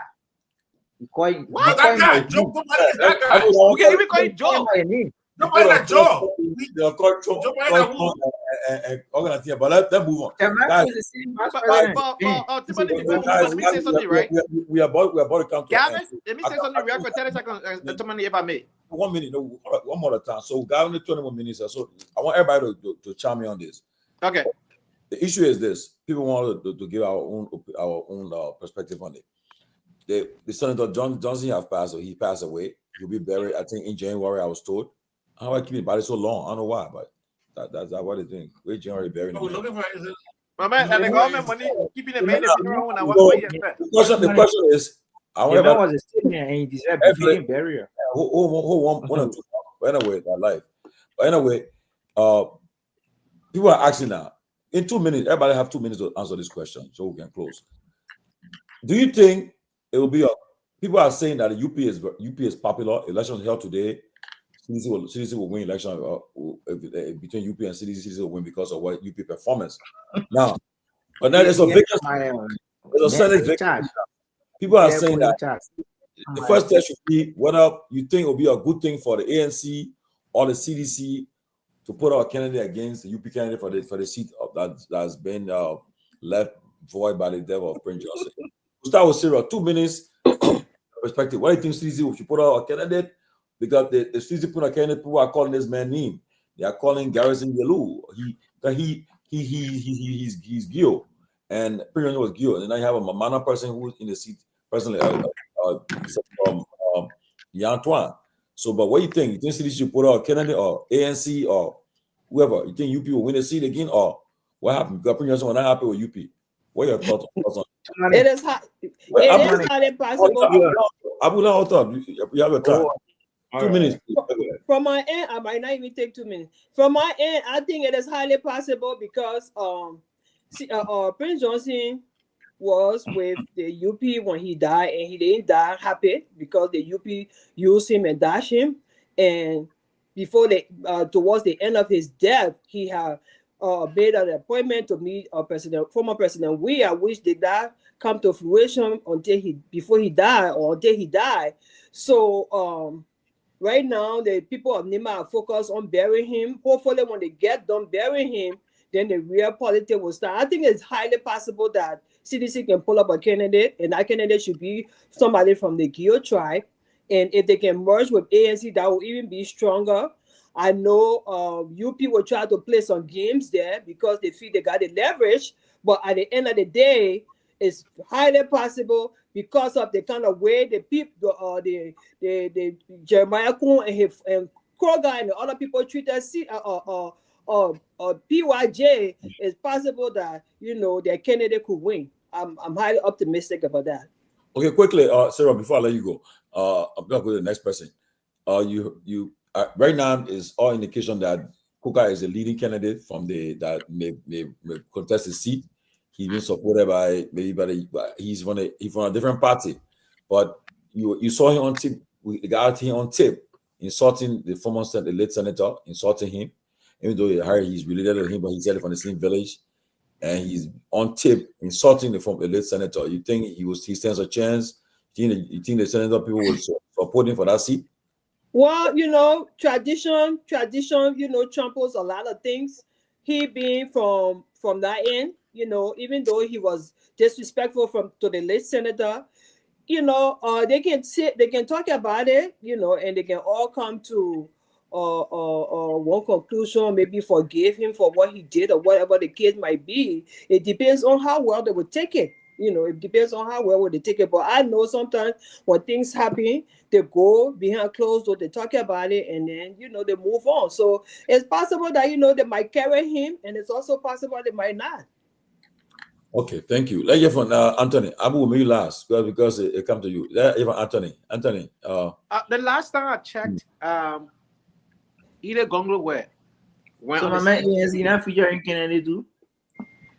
She won on the CPP ticket. She got at least 38,000 votes. Yep. And she was shot. She lost by 5,000 votes to Jeremiah Cohen, if I'm not mistaken. I would advise my party to put a candidate in the race. Yep. If we are to be viable 2029, we need to have a statement coming from Nima County. I agree. Whether or not we win the seat is a different thing. Let me ask you, why you on the floor? You think you put a candidate, and if the candidate performs poorly, and you think it will affect the national? They will say, "Well, you guys getting these low percentage." Tamani, as a politician, politics in itself is a calculated risk, right? Yeah. Does their risk worth taking? Absolutely, yes. It's worth taking. This will be a testament to see how Nima County is politically after the senator being laid to rest, and people will start campaigning. I will really encourage my party to start doing the groundwork right now, because Nima County, believe it or not, has 9 representatives, 9 districts, right? And you cannot overlook Nima County. If you cannot win out of it, you need to have pockets here and there. That's right. I always told my people in my party, we should not run 5 counties campaign, but 15 county campaign, because every vote in every party counts. And that's how you can add all the numbers together. So, yes, it's a place we need to have our footprint. And Mr. Comey have invested in Nima County heavily. So the only challenge we had there, we won that seat, had Tar Wongwe, didn't run because Tar Wongwe got 5,000 plus votes. And either Gongloe lost by 5,000 votes. Imagine that. If he would not ran, that seat would have been our seat today. So CPP, I think she's the candidate who have been tested with 38,000 votes the last election. I don't see any other candidate that may trump that from outside. If somebody else is there, I don't know now, but I'm just speaking from the last electoral result. And so that is a seat that we should not overlook. I think either can be up for medical force. I believe that. Ben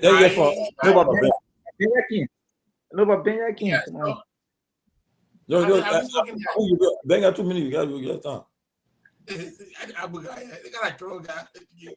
So I do agree. Anything UP in there, but here's the breaking news for you guys to know: there will be more open seats. There will be more open seats in 2025 that's coming. There will be more open seats, and God is going to do it. 2025, there will be more open seats. Yep.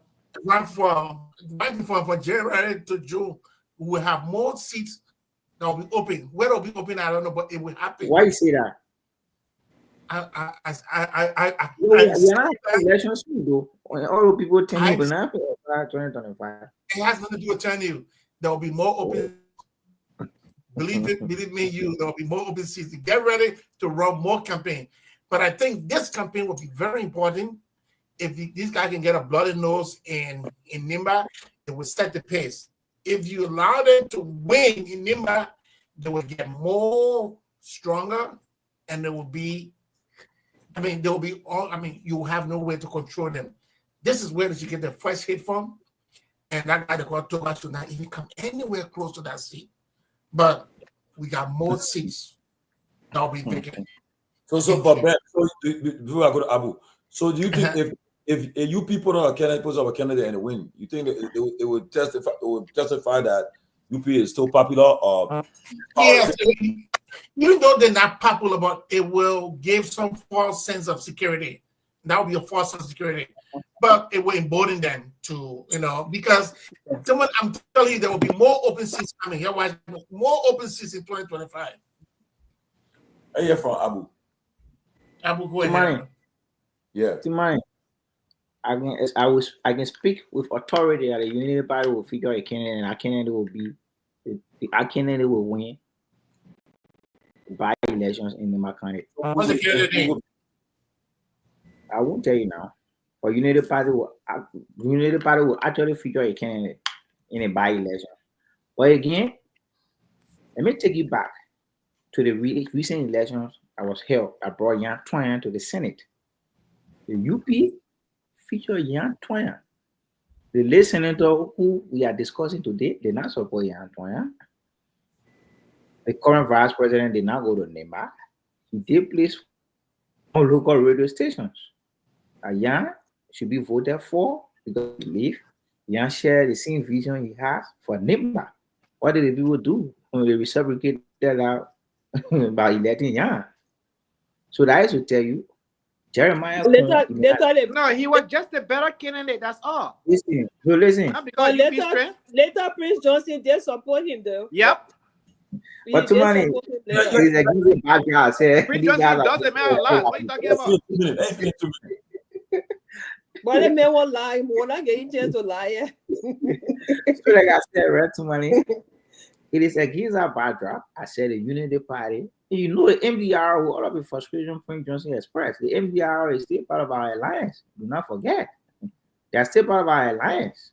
So when we are Prince Johnson, you guys have no document. It's no alliance. The MDR is still part of our alliance, Chief.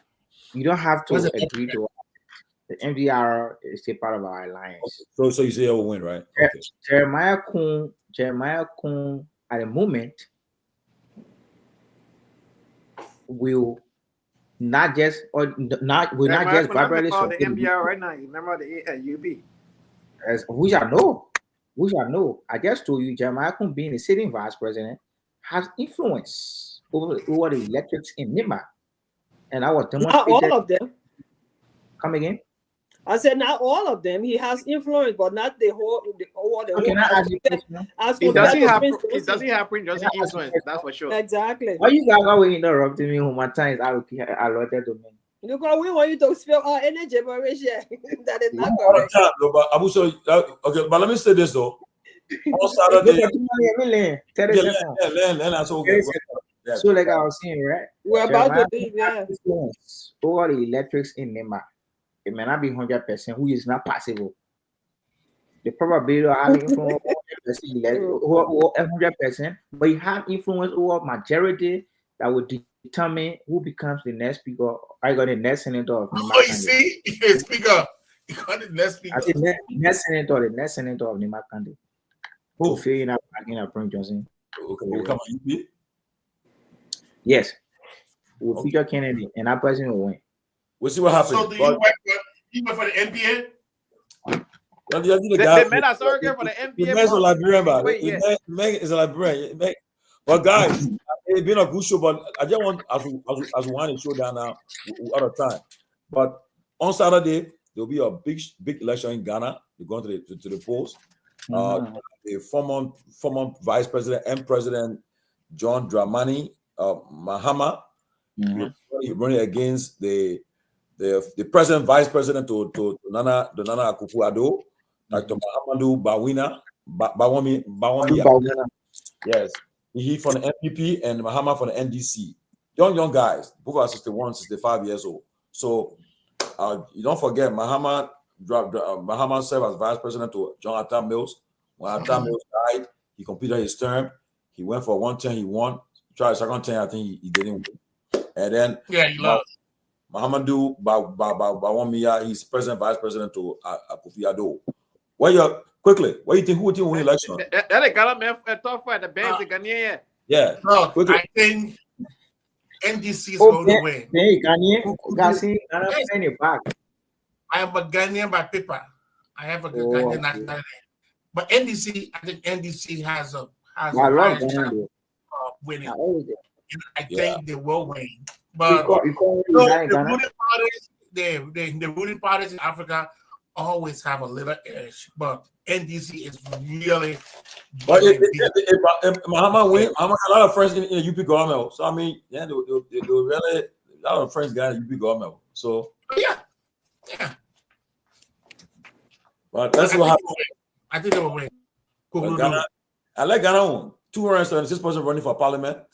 They got 276%, and you got 12 candidates running, but the major candidates are the NDC and one of those. The other ones are just there for a country over 20 million people. They got only 12 candidates. 10 million, man. But Ghana and only go for 4 years. 4 years. Yeah. 4 years. I don't want to bring in 4 years. And to be honest, it has not been easy there. It has been really struggled, been fighting in parliament. Even ECOWAS was there. ECOWAS was there to kind of calm some of the tension down. But you know, during elections, tension can be all over. So Ghana went to that place.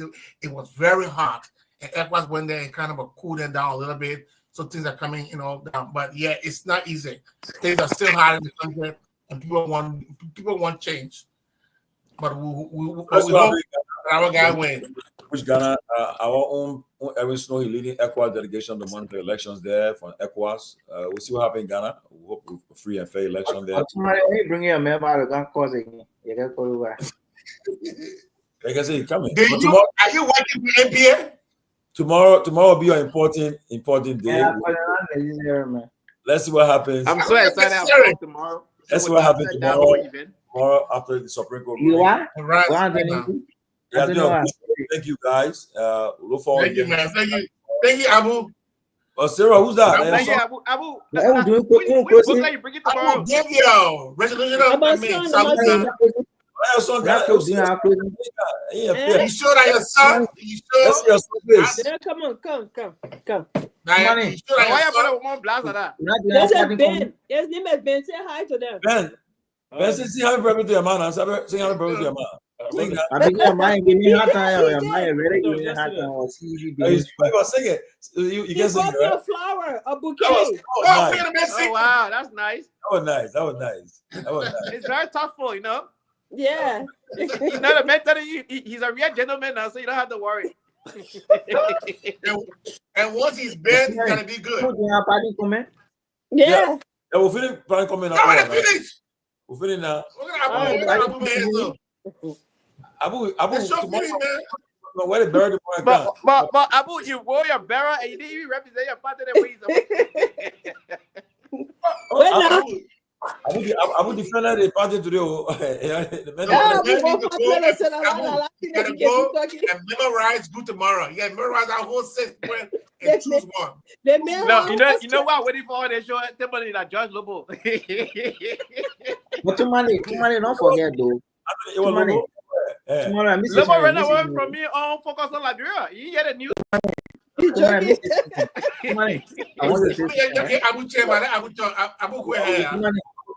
seconds. Everybody on the show, right? Everybody took us out doing the election. Even though you are an independent person, but at the time you felt Garguah was a better candidate.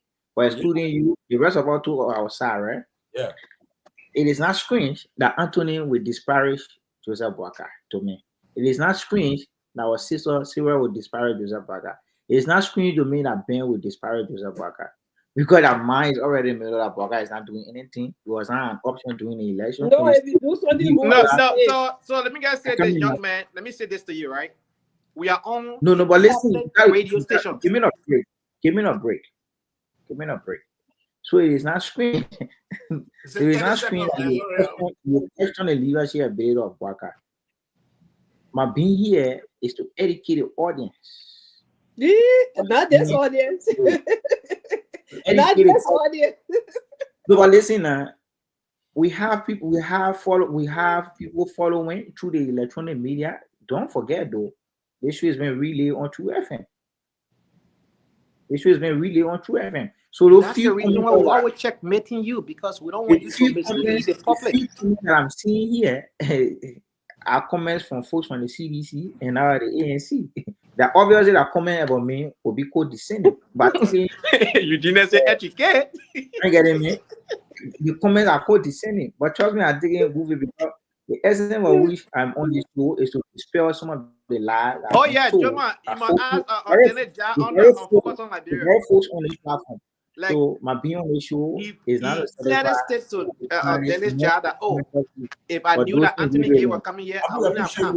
You come in the show at least That's what he said. He said if I knew Anthony Gay was gonna be part of the panelists, I was not gonna be here.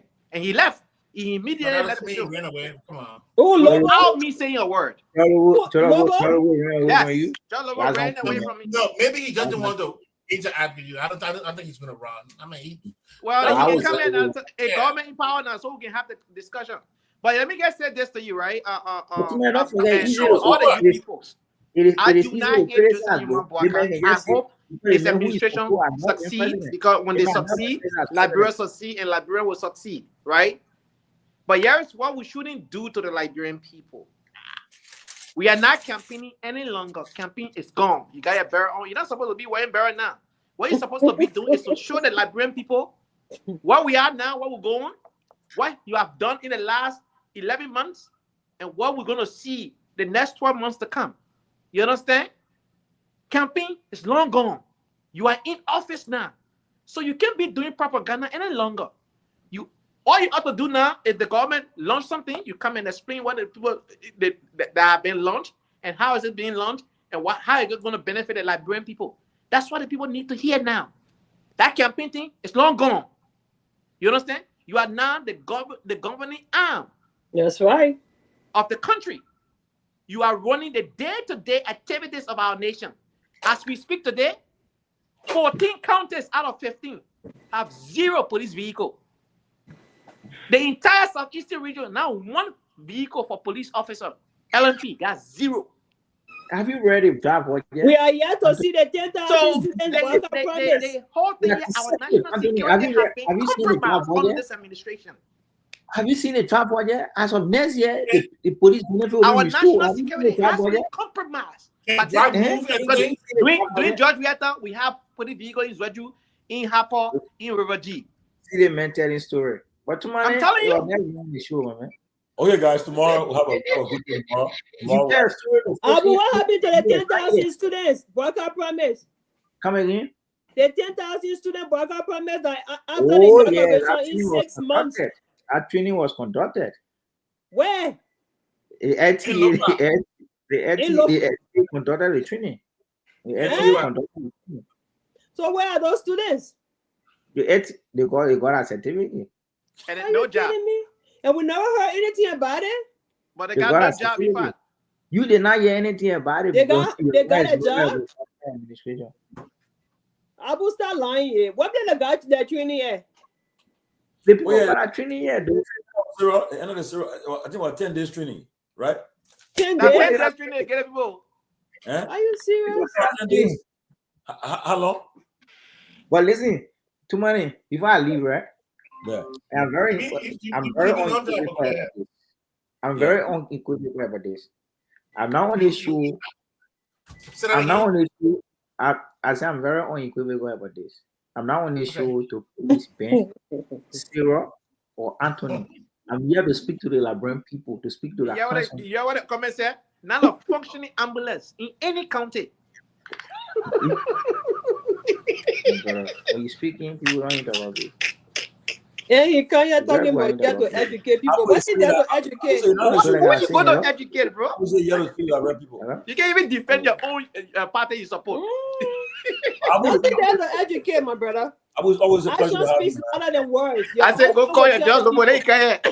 Tomorrow, look forward to having you. Tomorrow, let's come and hear what the Supreme Court will say, and we try to. What the Supreme Court will say. We're waiting for them. Yeah. So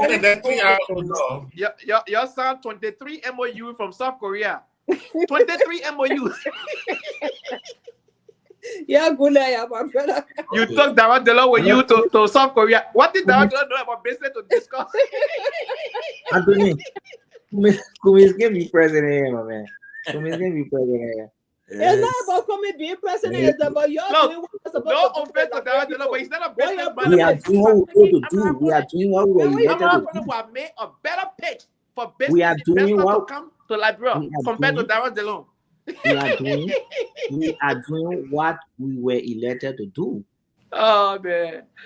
Abu, go read more script and come back. That thing you were reading today, weak. I'm telling you, a week. You're not learning anything from that weak script. That script is weak. Joma Jala, I have no reason of lying on John. It won't happen in 1 year. Contact, focus on Liberia. It requires time. That was during the campaign season. You getting me, Sarah? The damage of country, the damage of government caused this country, right? Cannot be repaired in 9 months. What have you shown to the Liberian people? Oh, the very low men were parading the street. We are sealed. The yellow machines are here. In 9 months, the government has done nothing. My government has done longer legs of things in 9 months. Thank you, everybody. They gotta get me laugh. Man, you got Joseph. You got Koluba. I lying to you.